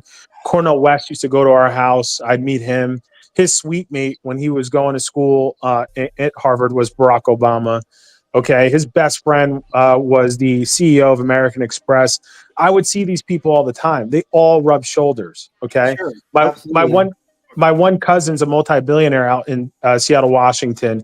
He owns a major pharmaceutical company. He's good friends with Bill Gates and Jim Cramer and all these guys. They're all part of the club. You do not become part of the club. You do not get a seat at the table. You are not in a power position, or you do not get to sit on your soapbox unless you're going to take orders from the people that are in control and do what they want from you. So, yeah, you could be a white hat, but you're going to be a white hat as a janitor. You're not going to be a white hat in the control tower, you know, fighting back. So the whole thing is controlled by evil, unfortunately, and it's going to continue that way indefinitely until they are able to push in the optimum control, which is what is going on right now with central bank digital currencies and social credit scores. So if anyone wants to stand up and uprise against the corruption or against the atrocities that are being placed on humanity, they're just going to shut off your RFID. They're going to shut off your social credit income score. So it's happening. Everything that they've talked about for over 100 years is finally coming to fruition now. And people are, unfortunately, because no one wants to think about the negative. No one wants to think about the lemons and trying to turn it into lemonade. Yeah, exactly. The reality. It's incestuous. Liberty coin. And by the way, Anthony Wanner, I never want you guys thinking that I'm a huge Trump fan or I think he's a hero. Hell no. There's a lot of things about Trump irritating. He's a leader. Let me finish. He's a great leader. There's a lot of things about Trump that I don't agree with, but for the most part, he's a phenomenal businessman. He thinks outside the box. He says it like it is, and he's the better of the 2 evils, if you want to say that. So if I he's anywhere compared to the no, I'm not saying that. I'm just, again, your opinion's not my opinion. My opinion. So, but right now I'm talking about my opinion. So my opinion is, because a lot of people that are here because I posted this on my stream. So I want to make sure people understand that I'm not a Trump, like, oh, I'm a diehard Trump. I'm not saying I like Trump way before he was a president, but I favor him right now based off of what was being shown or what's being put in front of me between him and Kamala. If you were asking me Trump and somebody else, it might be a different narrative. You know, if this person was, you know, if it would have been Trump and maybe, you know, another person, maybe I would have looked at that differently. But between Trump and Kamala, which is just an extension of Joe Biden, hell no. And that's I want to see. I say it because I see a lot of people make comments a lot of times like I'm favoring Trump and in this particular situation I am. Alan, I just want to say something before Jay Hud jumps in.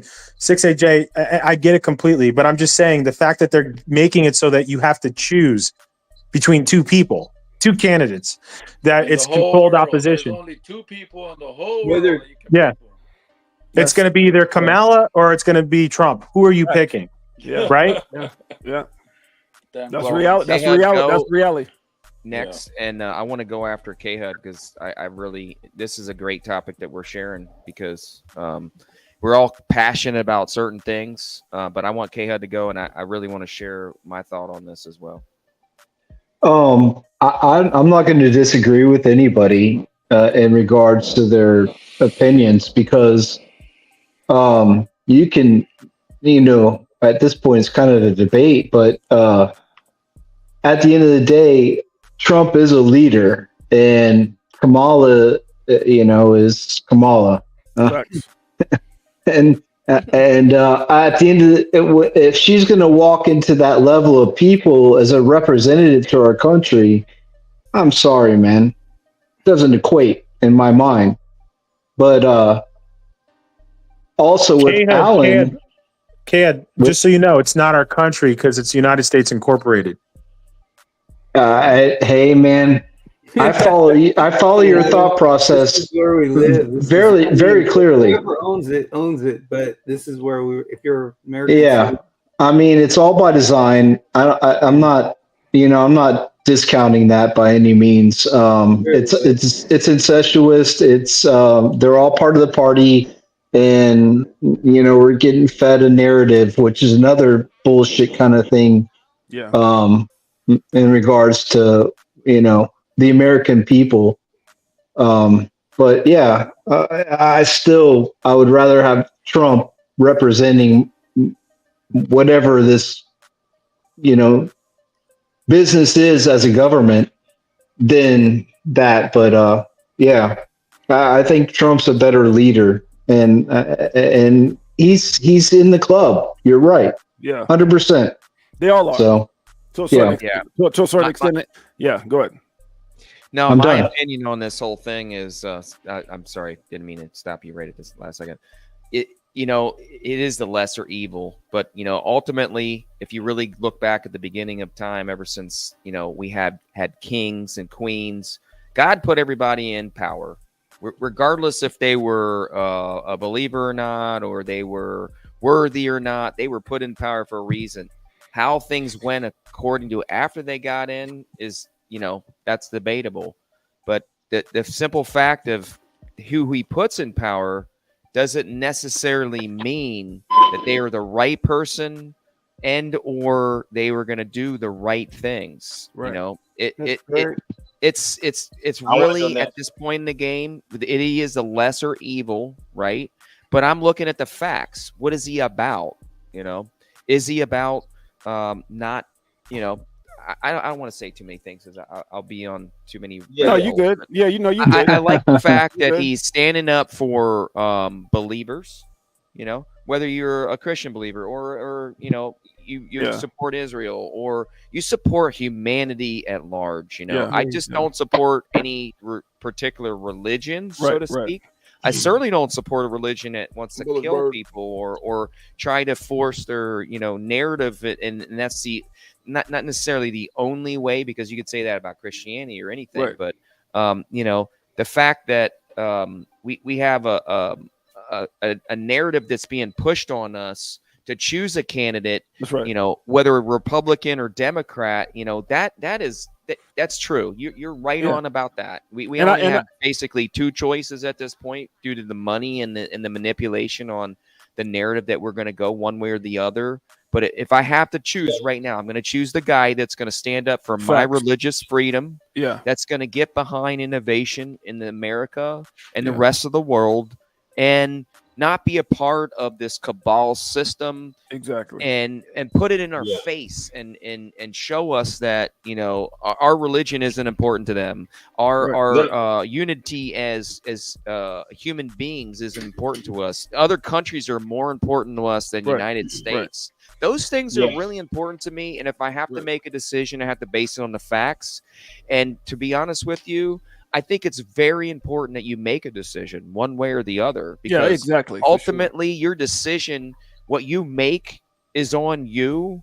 And, when everything's said and done, if you had to go to your maker and say, hey, I was forced with this decision, whether I had to make a Kamala or a Trump, I made this choice based on let me add something to that, if you don't mind, Alan. That is that I'm with you, brother. And that's what I was trying to say in my thing. I look at the team. I look past Kamala and I look past Trump. And for anyone to think, when people bring up these things, oh, he did this, dude. I'm not perfect. Nobody in this damn panel. Only perfect person is up in the sky.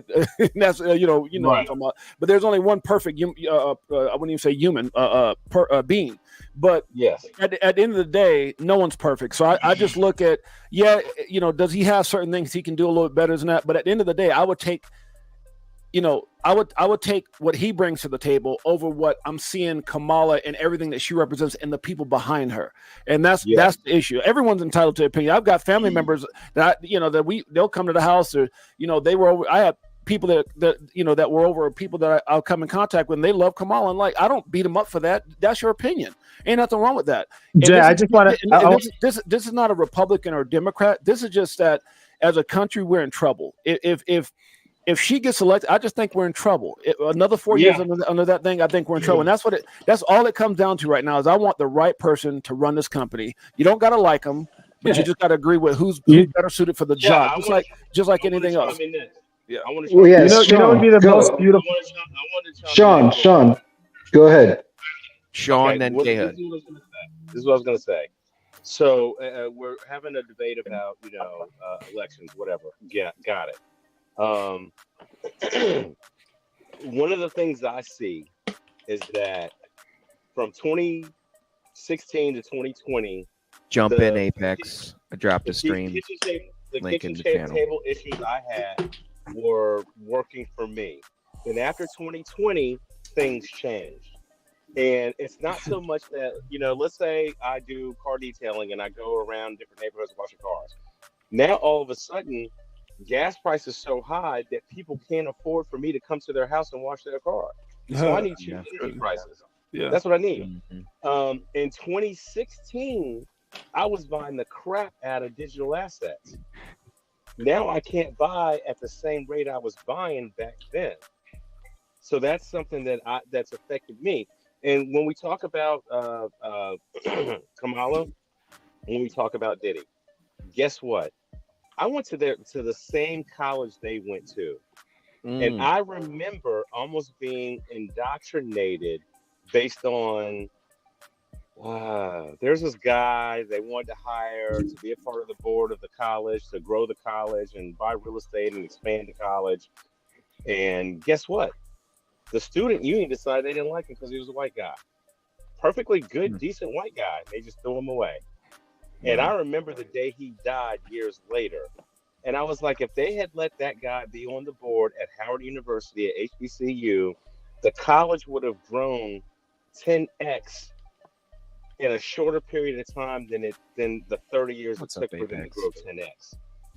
So when I watched all that stuff happen, that's one of the reasons why I think the way I think. And then to go to what 6-8 said, I used to like Trump before he did before he did The Apprentice, before he did Celebrity Apprentice, when he was making cameos in all the 90s movies that had an all-black cast and an all-black production crew.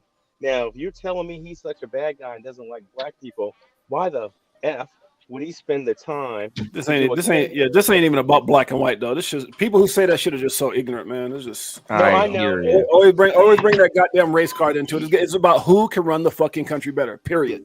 Right. This is what I want to say real quick. The best thing that could possibly ever happen is if no one went and voted, because if no one voted, the whole system would fall apart. Who would they put in place? I want to disagree with you because then you're not fulfilling. You're not fulfilling your obligation as your obligation as a puppet. No. You're faced with. You're always faced with decisions throughout life. When you don't make a decision, your vote doesn't count. Your vote doesn't count anyways. It's all just optics. Right now, it counts with God. In my opinion, it counts with God, and that's what's important because. But that's what they want you to believe. I've had that opinion so often. It doesn't matter what they want you to believe. It's ultimately what you and what your authority is, and what your decision is. Therefore, after because your decisions are just what you do forward, and the decisions that you make are. A part of who you are, if you don't make a decision, that's a cowardice decision. That's why I say it's really we're talking about God, and we're talking about Christians, and we as Christians don't need to put our faith in one person. We all put our faith in each other and ourselves. It's up to us to make the change. We And it's still up to have to us. make a decision, though, right? Well, Is it not the point that we No, we because have no to matter choose what, the lesser evil at this point? no matter what's going to happen, Trump will win, right? It's not like, oh my God, this is what's going to happen, and the same thing goes with Biden. First off, that's not even Biden who's president. We all know that. Okay, it's some actor, right? But yeah, so but now you have and you have Kamala. These people would have been replaced with other people if it wasn't them that would have just taken on the agenda that was necessary to have done. Adam, are you saying that Apex in the house? What's up, Apex? What's up, Apex? What Hey, gentlemen. Oh, sorry. Go ahead, Apex. No, I was just saying, what's up? Sorry, you all know political speak is like my least favorite subject. Yeah, so I right. So I was literally just thinking the same shit. Let's just change the tune to something. I'm going to so let me be poignant here. I'm going to Chuck E. Cheese next week. How about that? Let me be poignant here. We're all here as a crypto community. Let's all be together as one in that respect. There we go. Kumbaya, baby. Kumbaya. Yeah, man. Anything new with the blockchain builders report? Any updates on just since you're here, Apex? Just that I got to run it and get it done. Right, Q3 ended on the 30th of September. I've just got to. It's been a crazy couple weeks for me, and so just life. I mean, we all have those moments. Life just gets away. There's a lot been on my plate the last couple weeks, personal work and all that. So it'll get done. I usually try to publish it by the 15 days after the quarter end. So I've published it by like Q2 was July 15th, right? And then Q1 was April 15th. So I don't think Q3 will be by October 15th, but it'll get done this month. So no, I mean, I don't have any insight. I have not run my software yet. So curious to see what it says. There were a couple in the top 5 spots for Q2 that were quite surprising. So we'll see if Ethereum was actually usurped for the first time in the blockchain's builders report in Q2. So we'll see if they can reclaim the top spot back, or if another chain has more development over the last quarter. So hey guys, if you guys are here too, make sure you guys hit the like, subscribe, and notification bell for my man Crypto Navigator. And shouts out to all the people that hear. A lot of smart people on this channel. So let's show some love if you can. I appreciate that, 68J. I do got a little QR code up here. If anybody feels like they got some value in this, they'd like to share to the channel. Does help me out in an amazing way. We pay some of the expenses of this channel. Appreciate everybody showing up tonight. We're probably going to go for about another 25 more minutes. I'd like to keep it under the 2-hour mark and be respectful to my family. You want to play that video, Navigator? Did you find it? I could try to play that while you guys are talking. I'll definitely try to present that. And I just wanted to shout out to the panel. We're talking crypto, but I appreciate the different perspectives that everybody has, why they have them, and their passion for them. So shout out to everybody. Apex, you just joined in, but Adam 68. I can't read because I don't have my glasses. K-HUD, Navigator for hosting. Just thank you guys. Jess, is that Jess or Ness? Yeah. Jess. Hey Jess, can you present it in your end? It's a little easier for me because I can't. I can't. I don't have the link. Did you put it in the private chat? 6AJ also, what's up, buddy? It's in your DM. It's a Meadowman Law explaining the next process. Oh, okay. Appreciate you. I saw it in the chat. I just thanks, Diamond Hands. Thanks, Diamond Hands. I appreciate you, brother. I was wondering, do you take EBT here?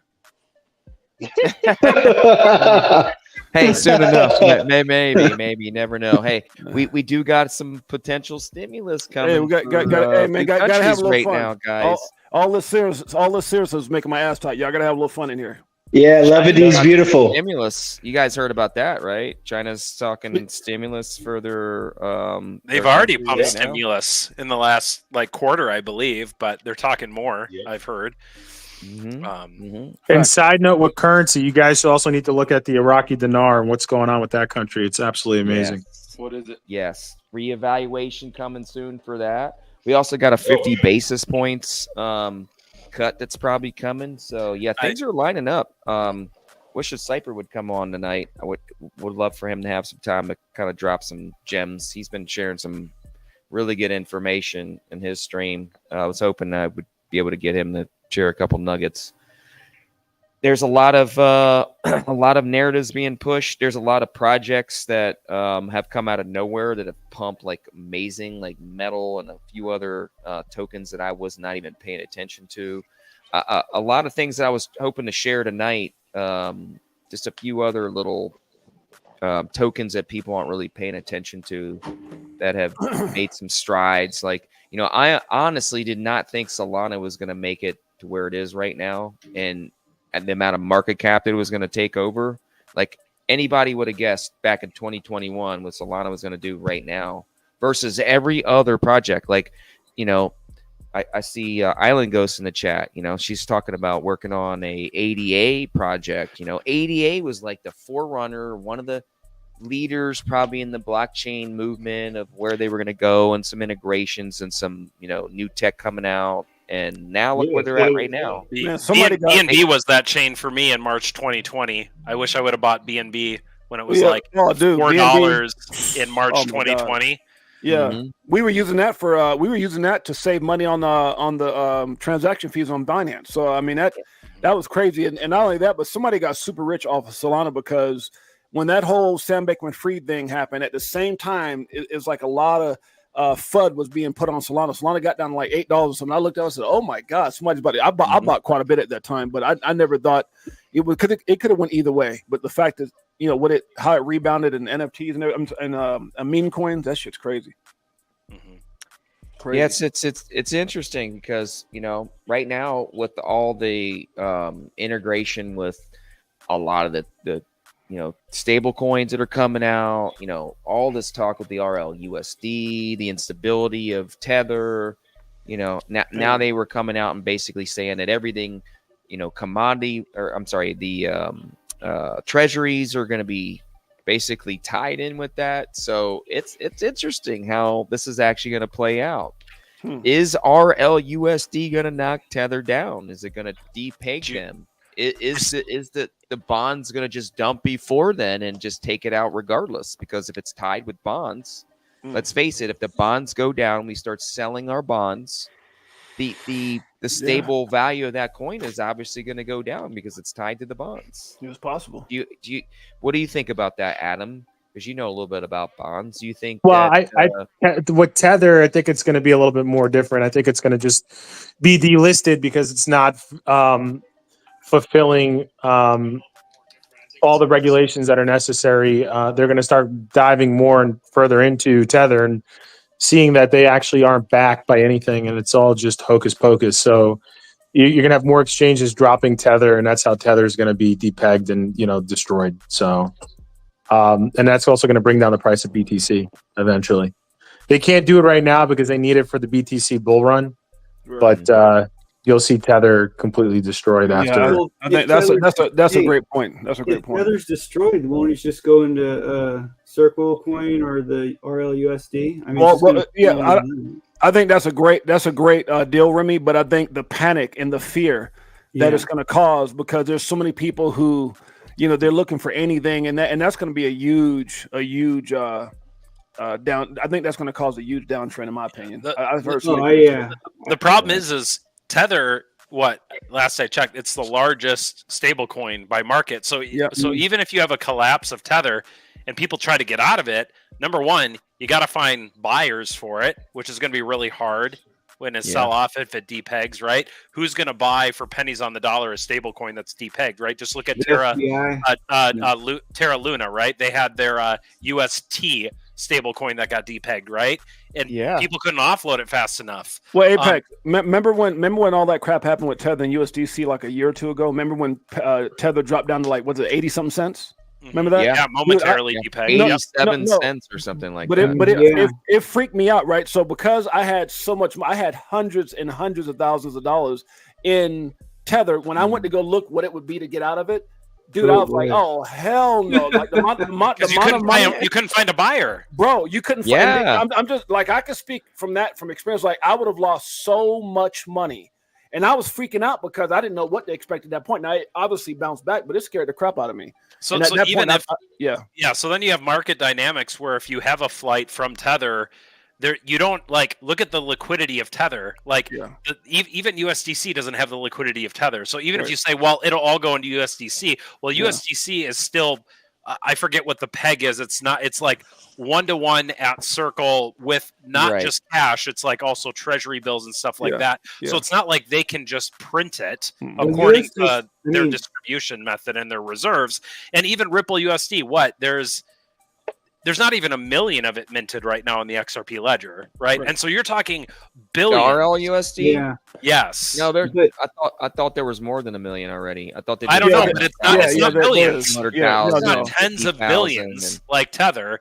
So then you say like it can't all go into that right away unless there was, I'm guessing all. I don't know. You guys can fact check me on CoinMarketCap. I'm guessing all of the other stable coins put together probably don't match what Tether has. It says right now Ripple's minted 50 million RLUSD. 50 million. They're up. Okay. 50 million. But still not tens of billions. No, hell no. The USD coin often goes off its peg. I mean, it's done itself. I mean, Tron had a stable coin go off peg like a couple summers ago too for like 6 weeks. Yeah. It was actually right after Luna. Remember Luna was like May 2022. Yeah. And then a month later, it was like a stable coin on Tron depegged to like 87 cents for about 6 weeks. But they were able to get it back because I think it was I think Trons were over collateralized, right? I think the answer whoever made that comment earlier, this is the perfect time for RLUSD. This is the perfect time. Like if Tether was fully legit,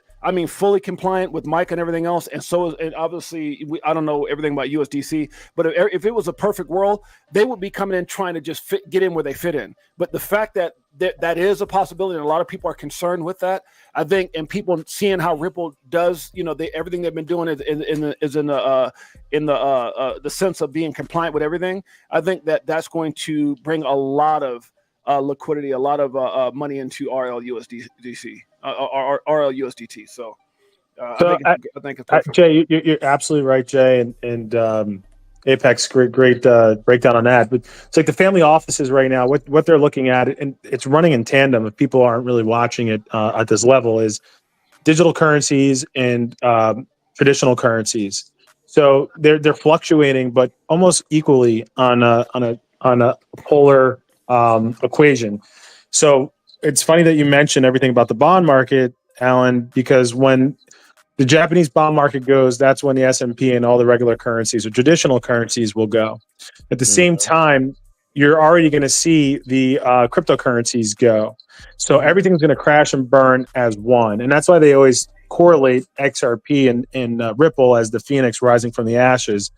Because that's what's going to carry up the digital asset space into the new world order with the new financial system. Yeah. Well, if we had one currency collapse right now, like, Japan has been on the teeter-totter of collapsing for many months now. We've had these little geopolitical events happening, but at the same time, that's been looming in the background for many, many months. So if we have that country collapse, retokenize everything on the blockchain, reset their currency, be one of the first ones to do it, and then, like you were talking about the Iraqi dinar, they start reevaluating their currency. These guys are all ready to go. EAU is ready to go, reevaluate currency altogether, tokenize it with other, commodities and assets.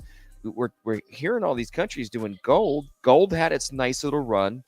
Now we're looking at silver starting to do its run. We've seen all these commodities starting to gold, if you look at gold charts, gold's going to come back down.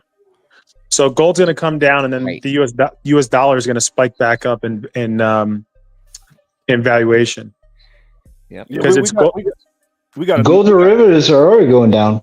Yeah, we've got a very interesting next 2.5 months. That's for damn sure. Yeah. Well, hey, it all starts with the Ripple price too, because I think silver's on its like the next stage. Silver's going to go on its run. And, that's what I'm saying. It's in tandem right now. So as gold goes down, then silver goes up. Silver's correlated to what? If you were to look at the digital side, altcoins, right? gold's considered Bitcoin, right? Yes. So it's following the Silver same to exact gold. play on both sides of the spectrum. Nice. Yeah, money doesn't go anywhere; it just moves. Yeah. Right. Nice. Moves in the pocket of the 1%. It moves in the it moves in the pockets that take advantage of it. Yep, that's why we have no liquidity, is because they've got all the damn money.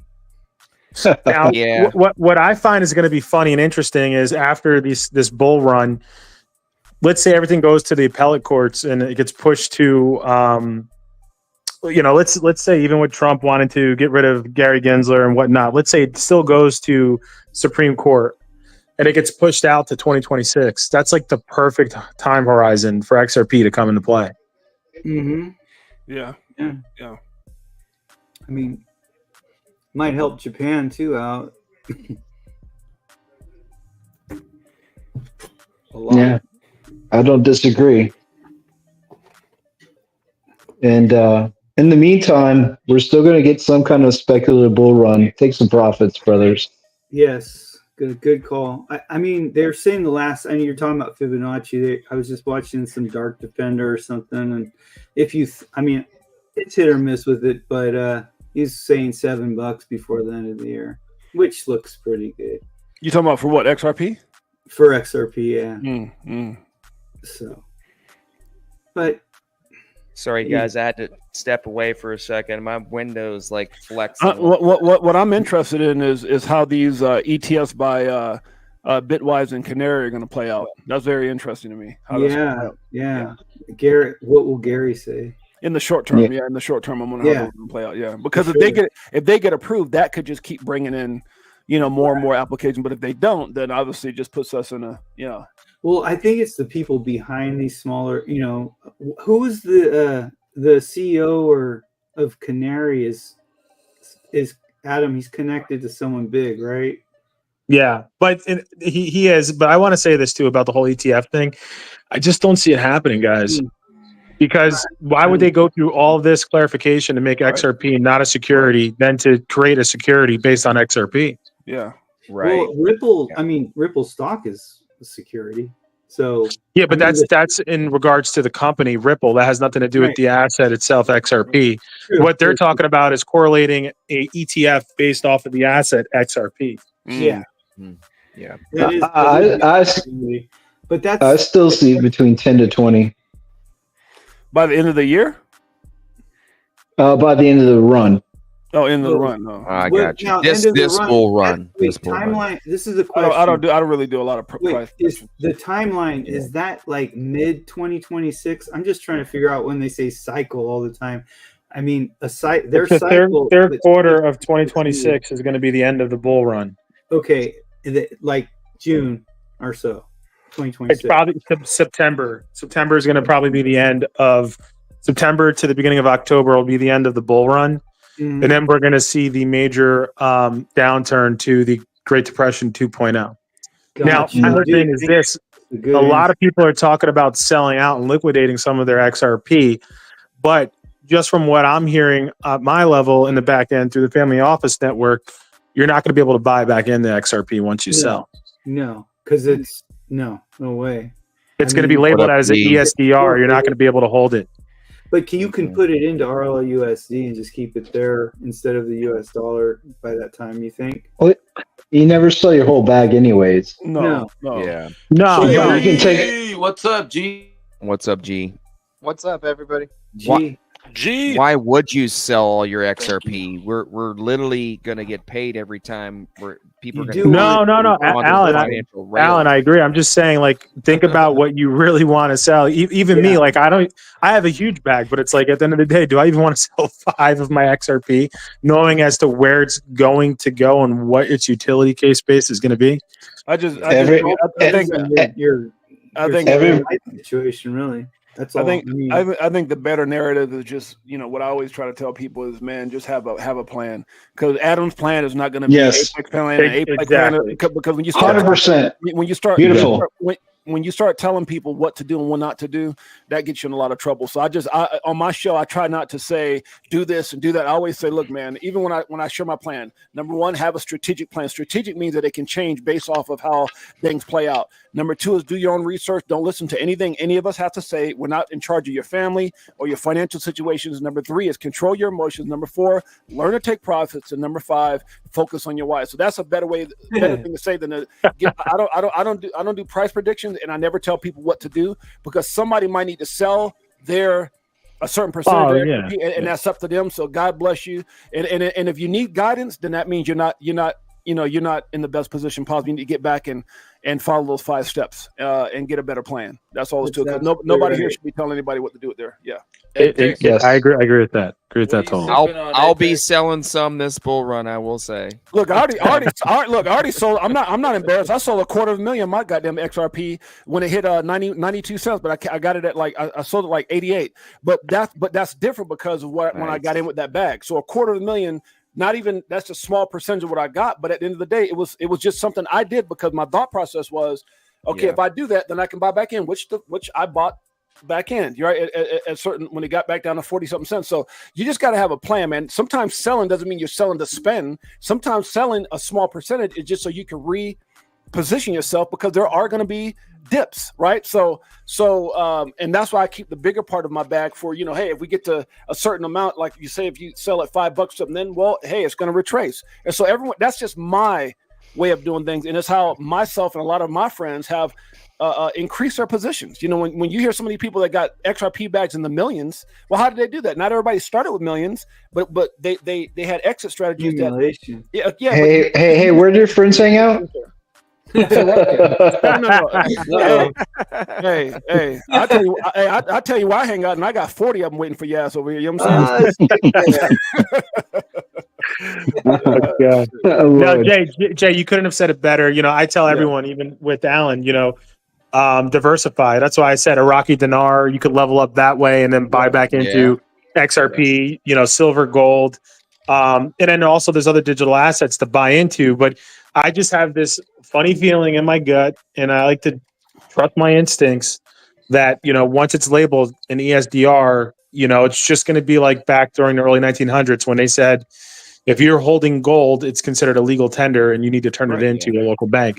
So that's one of my fears. My thought, and I want to jump in with this. My thought process was this.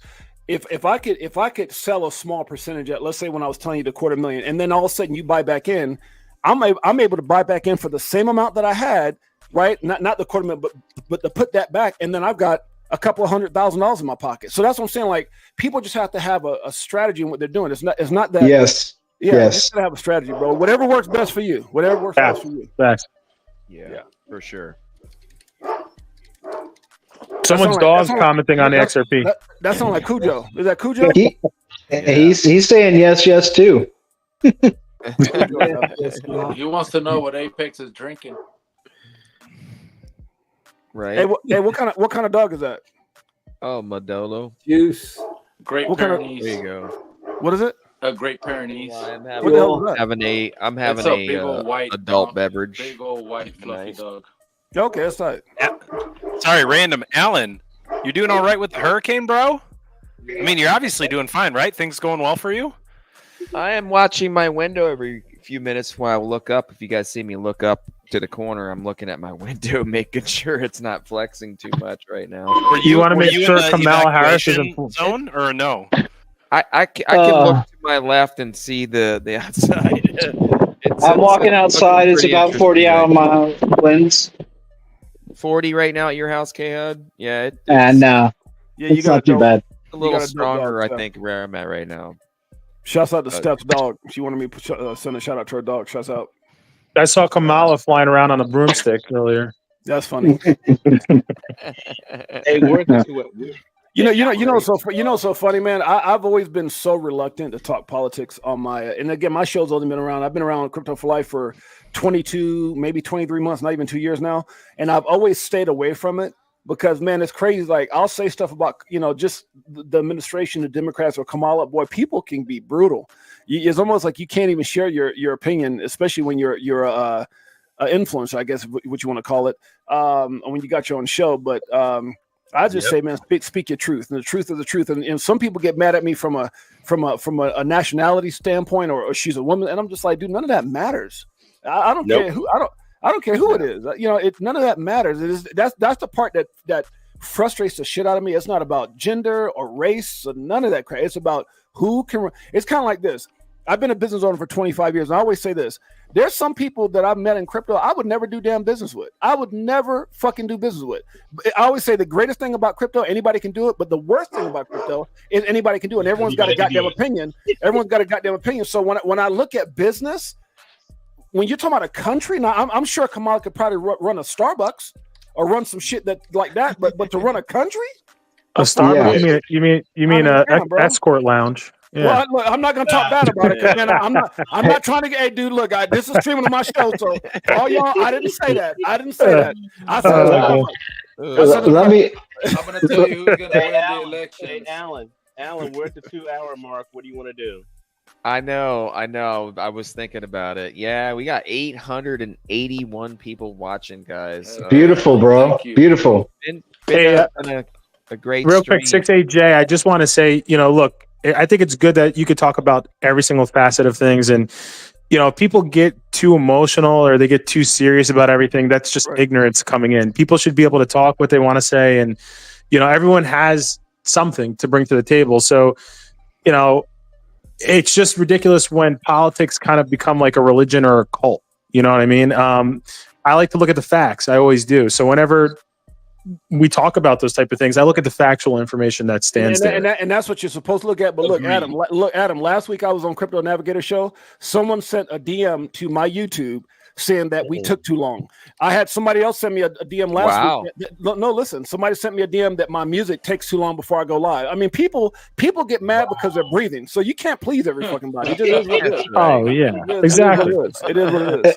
Hey, can I say something real quick? And it's going to be short and sweet. Go for it. Can you imagine other world leaders respecting Kamala Harris? Oh man, what the hell? Oh no.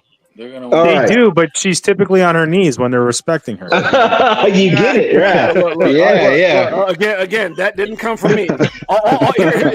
Here's what I can say. I just asked a question. I didn't make a statement. Again, I remember, I got to be careful because this is on my show. I got this on my channel. But here's what I'll say when it comes to credentials. Are we talking about Kamala? Because I don't want to beat anybody up, but at the end of the day, no, because look, guys, we're very educated. I joke around. I'll say stupid shit like stripping as well, but I also want to be very careful. Like I won't come on here and say too much that can ruin Alan's credibility. And because I'm streaming on my show, I got to make sure I don't ruin my credibility. Otherwise, I won't come back on the show again. So the point I'm trying to say is this: I respect everyone here. She is not the person, not the woman or man, the person she is not the person for this job. I don't even think Biden's the goddamn right person for the job. And so someone just said about her representing this country. She is not the person that I want representing us as a country when she can't even answer simple ass questions that she's being asked on some of these outlets. She just sounds ridiculous. And that's not because she's a woman. I mean, today I don't even know if I should say she. That person. I mean, it's so fucked up with all this woke stuff. I can't even say. Well, Jay, I want to say this. I take full accountability for that comment. I don't want it to reflect on your channel. Yeah. And the sad thing is this: like, it has nothing to do with her being a female. It's just that she's not the right person. At all. Good job. At all. Everybody's so serious now. Everybody's so serious. Guys, this whole PC stuff is crazy. Let's make a really good deal. We'll make the best deal. Let's not worry about it. But talk about it. Again, we all have different philosophies, but then we all, like Alan's trying to build, like when I put out a tweet and I get Johnny Crypto and other people to come on here, that means that they're coming on here based off our relationship. So I got to just be careful on what I say. I don't want to go out there and say somebody is doing this or they're yanking off a goat or something. I got to be careful what I'm saying. So, but when it comes down to running this country, this is serious. It's not Democrats, it's not race, it's not religion. It's just who can represent us well as people. Right now, I've never felt more like a slave than I have in the last 4 years to a effed up system where it's not set up for people like you and I to win. And I've been living that shit my whole life, and I've never felt more inadequate as an American than I have over the last 4 years under the Biden administration. And that's just the bottom line. So anybody tied to it, I don't want anything to do with them at all. That's it. Yeah. That's it. I was going to chime in here really quick on the political front. I think as much as like people want to make this about Democrats versus Republicans, right? The crypto vote is really, it's a vote of the establishment versus the disruptors. And so like what I would say is I'm not here to say, vote red or vote blue. What I will say is do your research on the representatives in your area, because you have Republicans that are pro crypto and you have some Democrats that are pro crypto. Not all on both sides. Right. So I would say like do your research on the representatives that you're voting for, right? And then vote that. Again, I've for me, this is just for me, I have never been a single issue voter in my life, but I do think this election for me, it is, because I feel like the good that can be done when the U.S. finally gets the regulation of crypto right far outweighs what we're currently living under right now, this regulation by enforcement, right? And so for me, that's how I'm studying. I'm really becoming a student of the representatives that are running in my district, my senators, my governors, the president, right? All of that, and really seeing where they stand on crypto. Because for me, that is the single issue for me this election. And so again, as much, I mean, you can say, like, I've heard people say, well, the Republican Party is pro crypto.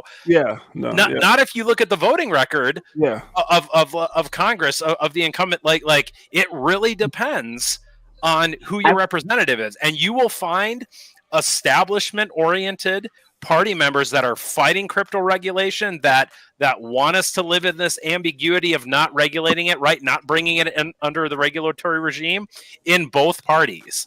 And I would say it's on us. If you feel passionate about this issue, it is on you to research the representatives that are running in your area and vote accordingly. That's all I'll say. Yeah, absolutely. Yeah. Maybe we should let Trump talk and explain it. For not being political, man, that was some intelligence. Well, I mean, sorry. One quick follow up to what 6J was saying is, we need to be, and I get it, it's easy to be frustrated, right? It's easy to be frustrated at Gary Gensler because he's a tool and all this stuff. But really, like, we need to be the people that aren't calling out people like name calling. We need to be attacking the substance of their platform and saying, like, well, regardless of what you feel about Kamala Harris, whether you think she's the Antichrist or not, it doesn't move the conversation forward for people to just like throw her under the bus and say she's the worst human in all of his we need to do is we need to be the bigger people, the more informed people, and say, I don't think she's best for the country because of A, B, and C, right? And you can say, hey, I don't like how she's handled the border as the vice president, but like don't ad hominem attack her person, because that just makes you look as immature as the next person. Like I get it, like I get frustrated too. And I do the name calling sometimes, but really, like, we need to be the people, like, as much as possible, like, attacking the substance of their policy and not the people themselves, because that's what's going to attract people. Yeah, I call Gary a dumbass every day on my show, so I reserve the right to do that. Adam had something he wanted to share after, so go, Adam. All I was going to say is that it doesn't matter who we vote for, because they're going to put in who they need to fit their agenda. You go back to history, look at history through, the military industrial complex, and I go back right now, we're having issues with who now? Iran, right? And supposedly we had issues with Iran back in the 70s, but people don't realize Iran was like a staple in the new world with its visionary. It was just like New York. People were dressed really nice. They were pro technology ahead of where we were even at with the technology here in the United States. They had disco balls.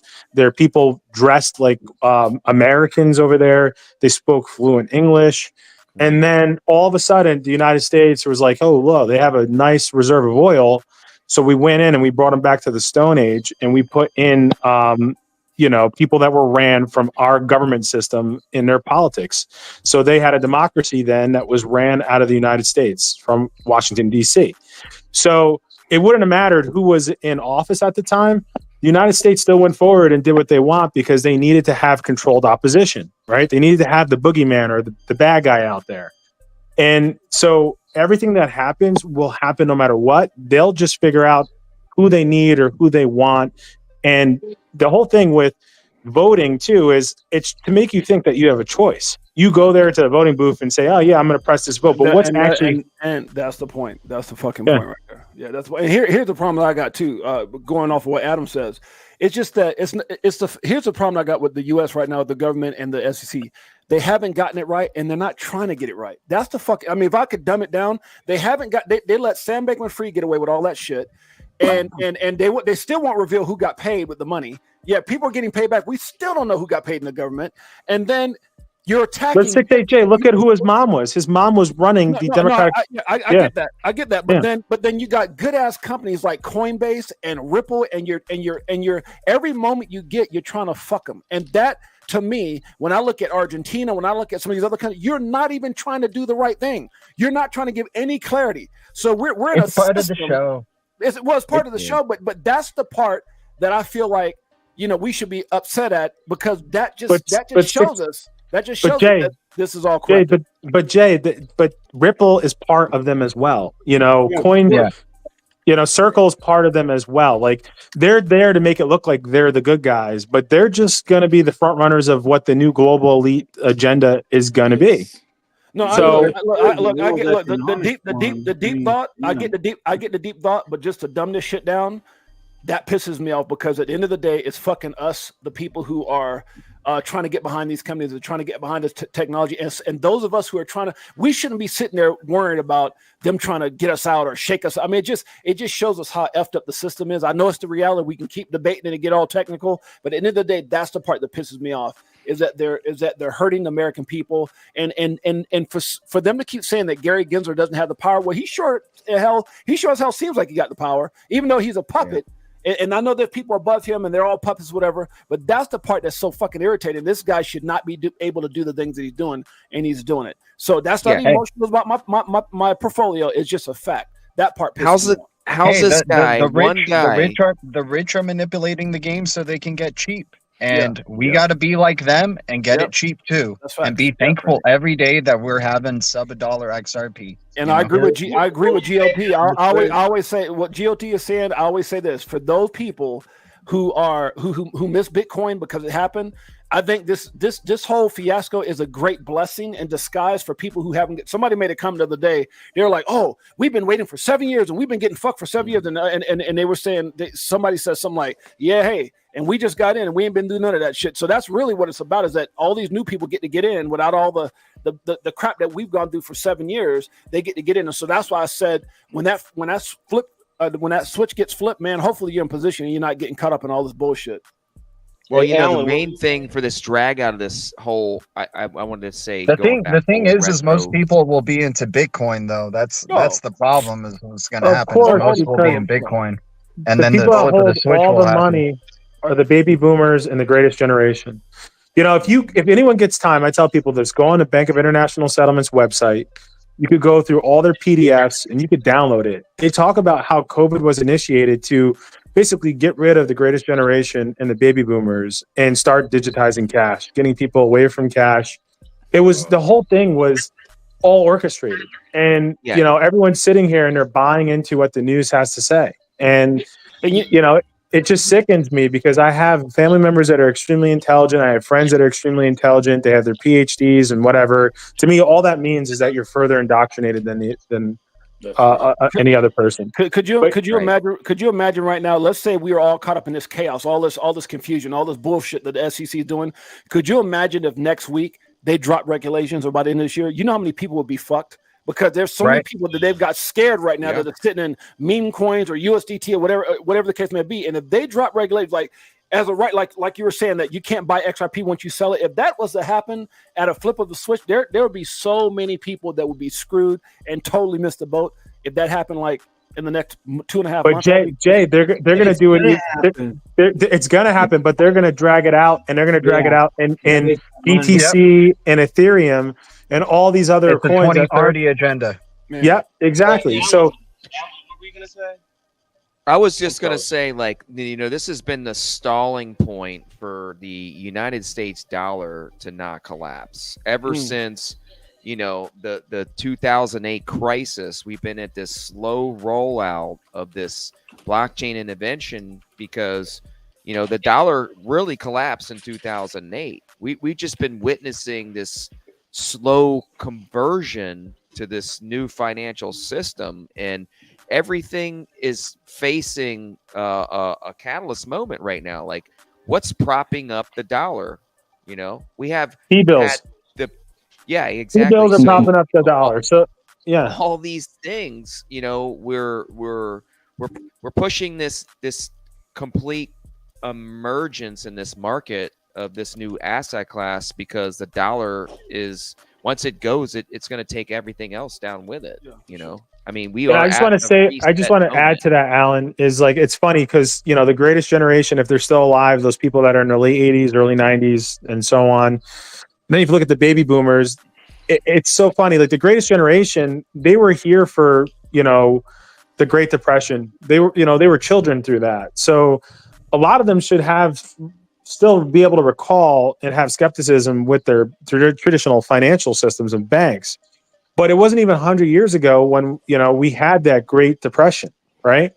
But it's like everyone has forgotten about that, and they trust whatever the banks tell them. So all the baby boomers, what are they all invested in? CDs, bonds, stock options, 401ks. So, Fidelity and, Morgan Stanley and your traditional, financial houses are going to offer them ETPs and ETFs and options to buy into Bitcoin and to buy into Ethereum.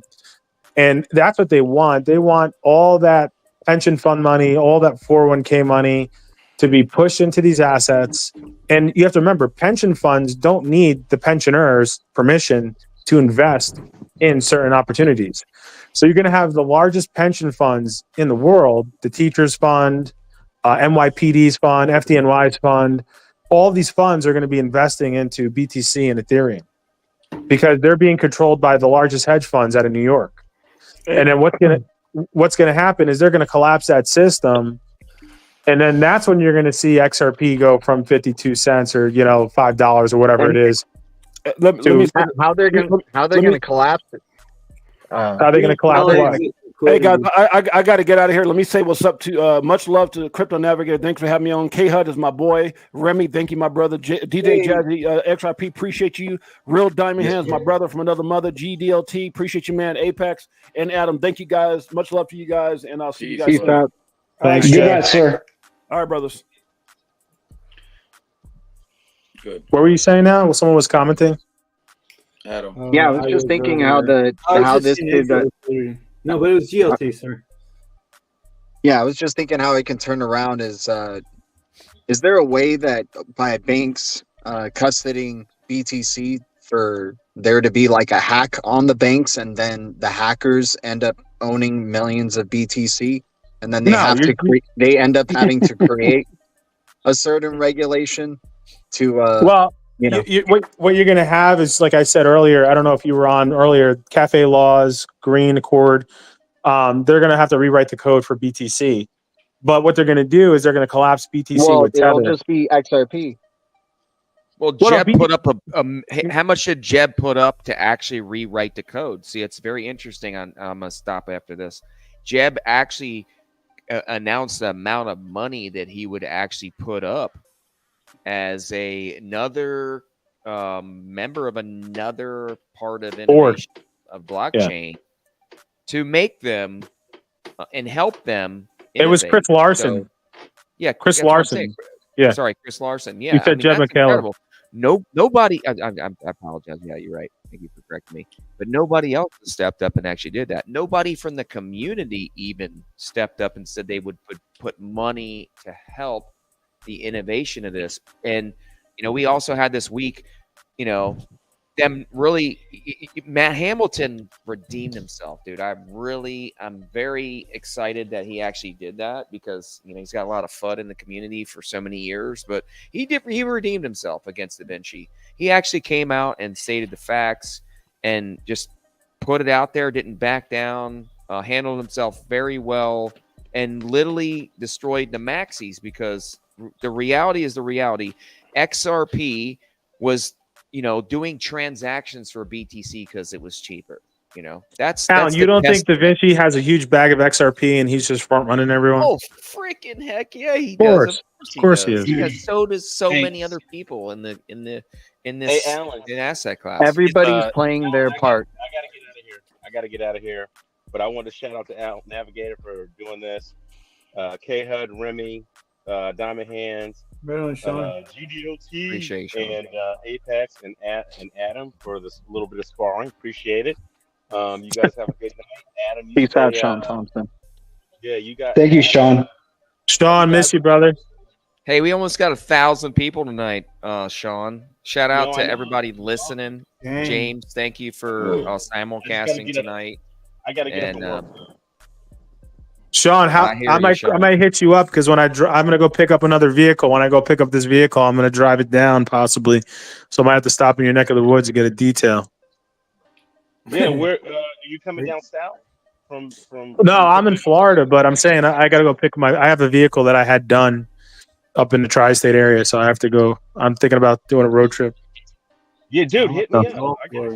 I got you. I'll get you guys communication with each other. I have Sean's digits. We talk. Yeah. Okay, hit me up, dude. It's all good. And I got a place where you can get it done. So you're good. Shout out to Alchemist in the chat. I appreciate you coming in. A few others that I missed tonight. I didn't want to miss anybody.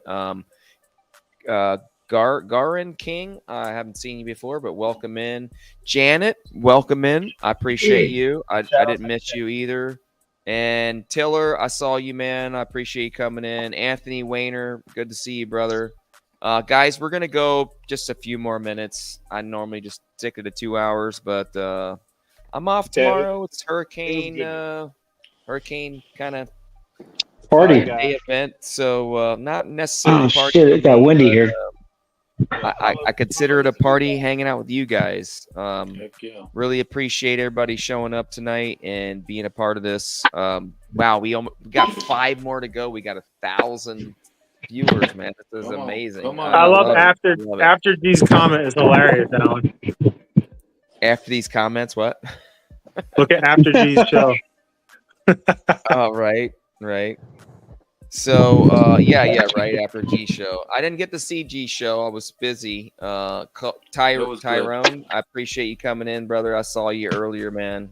A few other people just kind of popping in at the last minute. I hate to end the stream, but we got to get up a little much early love, y'all. We got some little event to deal with for the next probably 12 hours, so it's going to be an exciting night.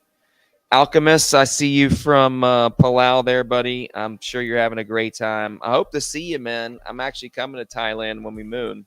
That's on my bucket list, bro. Hopefully I'll be showing up on my yacht when I do. He's going to have the ladies for you, Alan. I got my lady, man. Been married for forever in a day. Congratulations, brother. Yeah, man. Yeah, but that you're going to Bangkok. Bangkok's completely different. He never said he's going to Bangkok. I'm not going to the Pattaya. I'm going to the outskirts, man. I ain't going to the strip.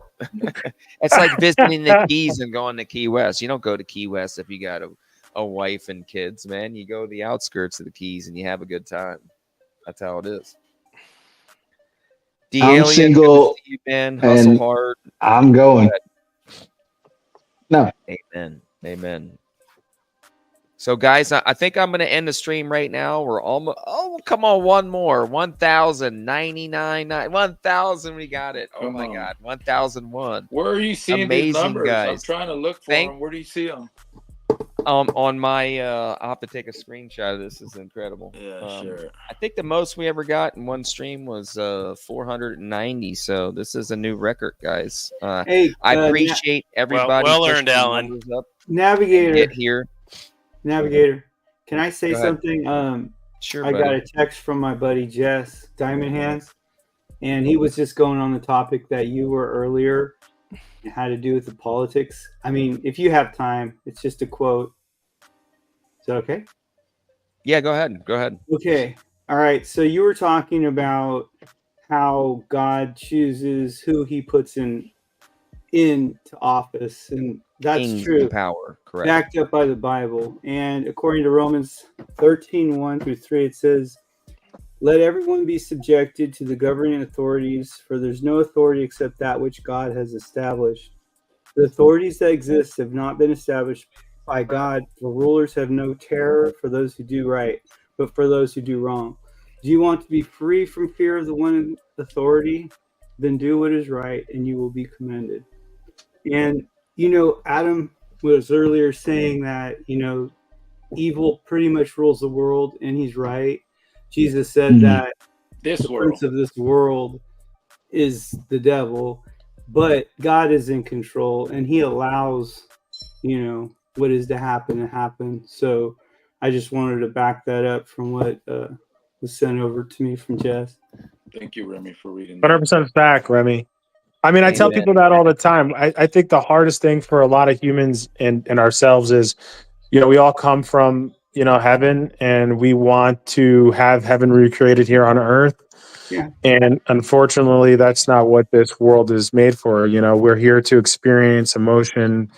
We're here to experience life, pain, suffering, all of the senses that we wouldn't experience in a complete bliss and joy with the Lord. So, I think that's what we fight for.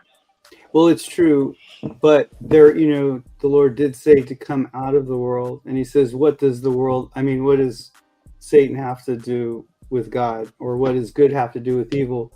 So we're supposed to live in the world, but not be of it.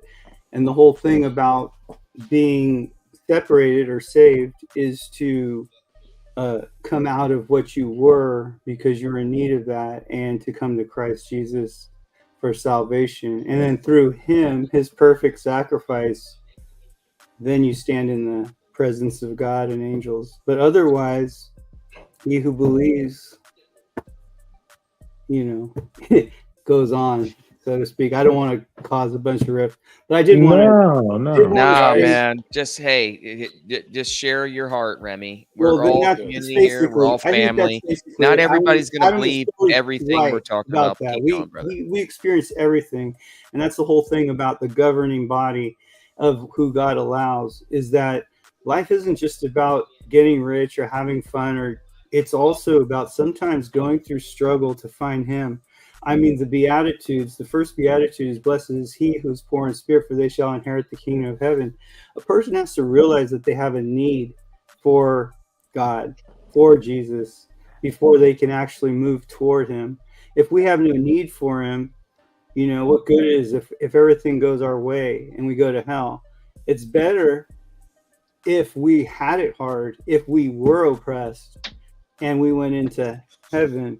You know what I'm saying? That's all. That's my heart for that. Well, Remy, everything you're saying is good and factual, and that's why, like I say, the cabal. If you listen to everything that they do, or if you actually learn about them, they follow intrinsic karma, right? And everything you're talking about has a correlation with karma and how it's not. I mean, it might have to do with that, but that's not exactly.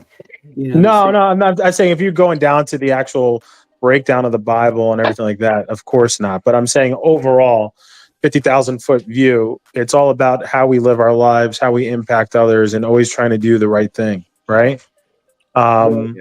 Yeah, I mean, but it's not dependent on us. It's dependent on our acceptance of what Christ did for us. Right. So he's actually the pinnacle of who we are. And it says when we're in heaven, we'll be like him.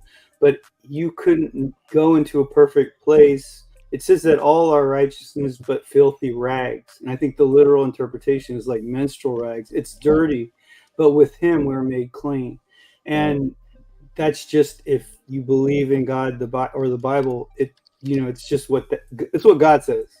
So we're witnessing that purging right now, Remy. Wouldn't you say? We're witnessing that cleansing, that storm that cleanses things. That absolutely. brings us into submission, brings us into forward knowledge and brings us into humbleness, in my opinion. I think we're all experiencing that.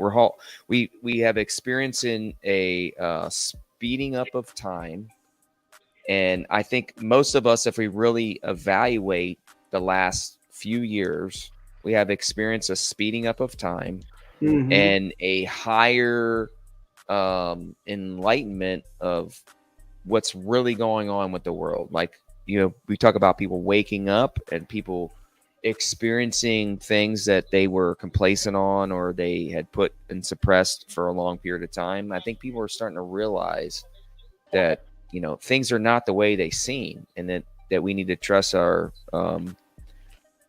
elders that have the knowledge, that have the experiences and the wisdom.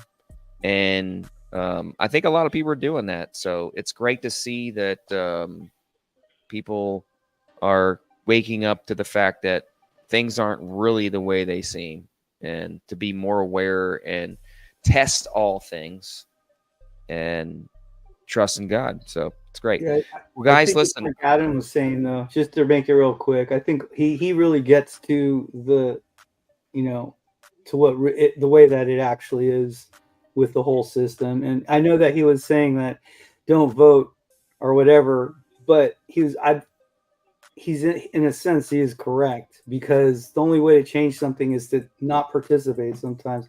I mean, I'm voting for Trump, but I'm just saying that if everyone didn't do it and we actually saw it for what it was, if, we might be able to change something. Otherwise, yeah, you would remove the curtain, the curtain would fall, because now the whole system collapses. It's just as if if everyone stepped away from utilizing currency for trade and we just bartered like we used to. Well, now the power goes away from the government. There's no taxes, right? Because they can't get you for taxing for bartering, right? Yeah, exactly. So now the whole system would collapse, and these people that we give all this control to wouldn't be in control. And if people really knew who these people were, they're so feeble. Yeah. They're so meek, and like we could crush them. The three of us, if we went into a room, could crush these people. But we've given them the soapbox to stand on, and it just irks me. It irks me to my core. I think everyone's brought into this world for a certain purpose and plight, and mine was for justice.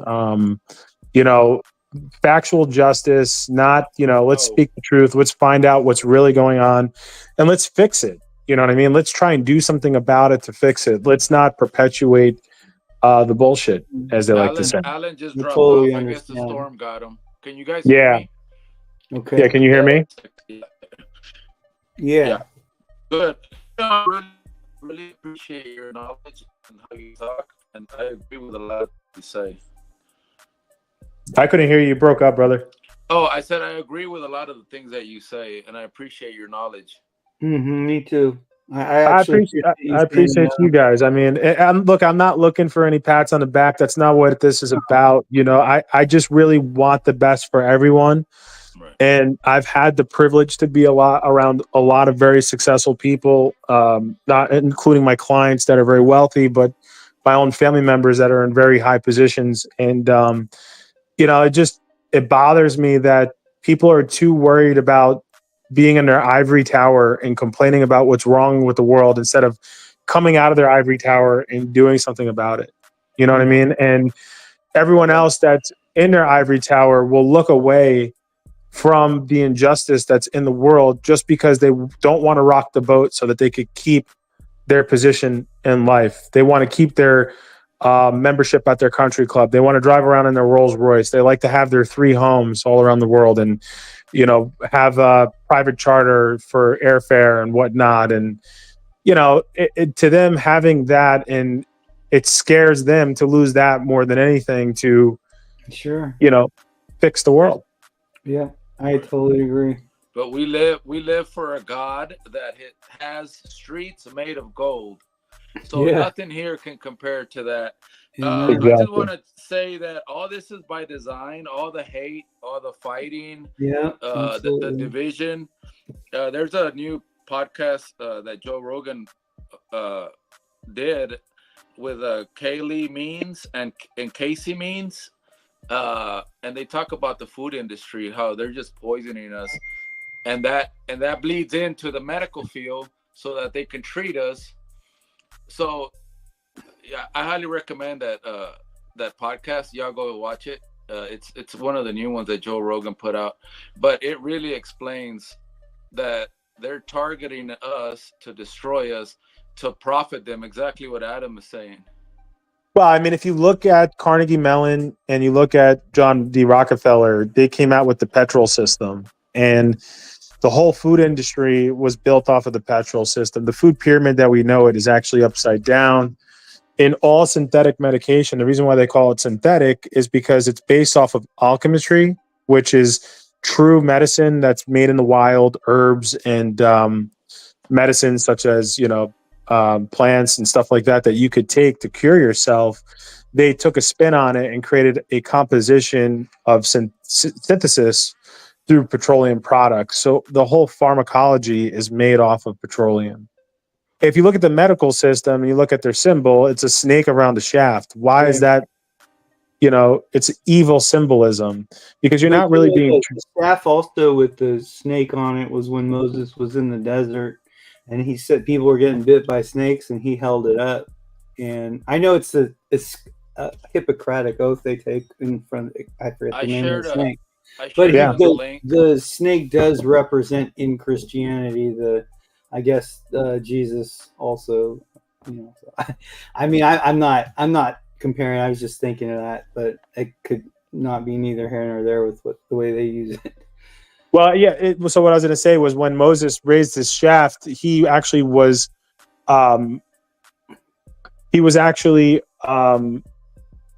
overpowering the snake. So the snake was bowing down to the shaft. Yes. With medicine, the snake is wrapped itself around the shaft, basically showing that evil is dominant in the medical system. Oh, that's pretty cool, dude. I mean, it's pretty insightful, or whatever you read about, or if you thought of that makes a lot of sense, dude. That's why I say, like, the evil that's perpetuated is absolutely disgusting. And another good documentary people should watch was one that came out in like 2006 or 2007. It was called Gasland. And it was about the fracking system and how Dick Cheney, while he was vice president. Crap. Can you guys see me? Yes. Yeah. Oh my God. Sorry, guys. You're fine. We lost power during the storm. We thought you got sucked out into the abyss. We got you. Hey, we're back. Oh, God. Still got over 1,000 people watching, 1,064 people watching. Thanks, guys. I shared that documentary on the chat, so if y'all want to just click on that. Go ahead. You were saying, Adam, the fracking with Halliburton? Yeah, so Halliburton, Dick Cheney, he came in. He actually was the president of the United States. George Bush wasn't. They used George Bush as a puppet. Right. And then Dick Cheney allowed a whole bunch of stuff to happen while he was vice president. They allowed Halliburton, which he sat on the board of prior to becoming the vice president, to come in and have free reign with fracking in the United States. And they destroyed it. You got to remember, you also have Halliburton and Schlumberger. They're two combined companies that have all of the drilling rights for all of the world. If you want to drill anything anywhere in the world, you have to use Halliburton and Schlumberger technology. Exactly. So what he did was he gave them free pass to even frack on areas that were protected through the EPA. And Dick Cheney also started cutting EPA's budget so that they couldn't go after Halliburton and Schlumberger. And what they did was they destroyed a whole bunch of watersheds on purpose to control the fresh drinking water supply in the United States. And then Coca-Cola, they made a pact with them. Coca-Cola was able to go and buy up a whole bunch of freshwater reservoirs that Halliburton and Schlumberger weren't allowed to frack around. This way, they could have the lock on fresh drinking water when everything was exposed eventually. Wow, it's crazy. Hey guys, I got to get going. I got to get up a little bit early tomorrow. But it was a pleasure listening to you guys, and thank you, Crypto Navigator. See you, Adam, Remy. thanks for the knowledge. You know, I'm glad that somebody spoke up and said what you said. So, listen, I'm always compelled to do everything because I don't do it for. That's why I don't even put my face on here. I'm not looking for accolades. I'm not looking for anything. I'm just trying to do what the Lord wants. Yeah, and that's it. Help people. Good, excellent. You got a lot of stones in your crown when you get to heaven, brother. Look, if I can make it to heaven, I'm grateful. You know what I mean? But if I can help everyone else get to heaven, that's the main thing. So, that's perfect. Gentlemen, I appreciate everything. Hey, Remy, we got to talk offline too. I have a huge card collection that I have access to. So, okay, yeah, absolutely. Yeah. If you ever want to talk about it, or you need help, just get my number. Do you have Navigator's number? Yeah, Alan and I talk all the time, so I'll have Alan connect us. Definitely. I'll Alan, get you guys give him my connected. number, and I'd love to talk to you sometime. Me too, Adam. Can I get your number from him? Yeah, you most definitely can. Definitely can. All right, brother. Well, guys, listen. We're way past the point of the time I normally would go stream, so I think we're gonna go ahead and end it right here. Anybody got any last words? Sean, you want to go Diamond Hands, and Adam, any last words for the community tonight? I just want to say, look, it's a blessing to have an outlet where we could help people. And, I just want everyone to, stay strong through these times, because even though it's calm right now, they said calm before the storm, we're actually in a storm currently, but, things will, it is absolutely insane, but things are going to get crazier as the timeline accelerates. So, no matter what happens, people don't lose faith in the Lord. Don't lose faith in what you're investing in. Don't lose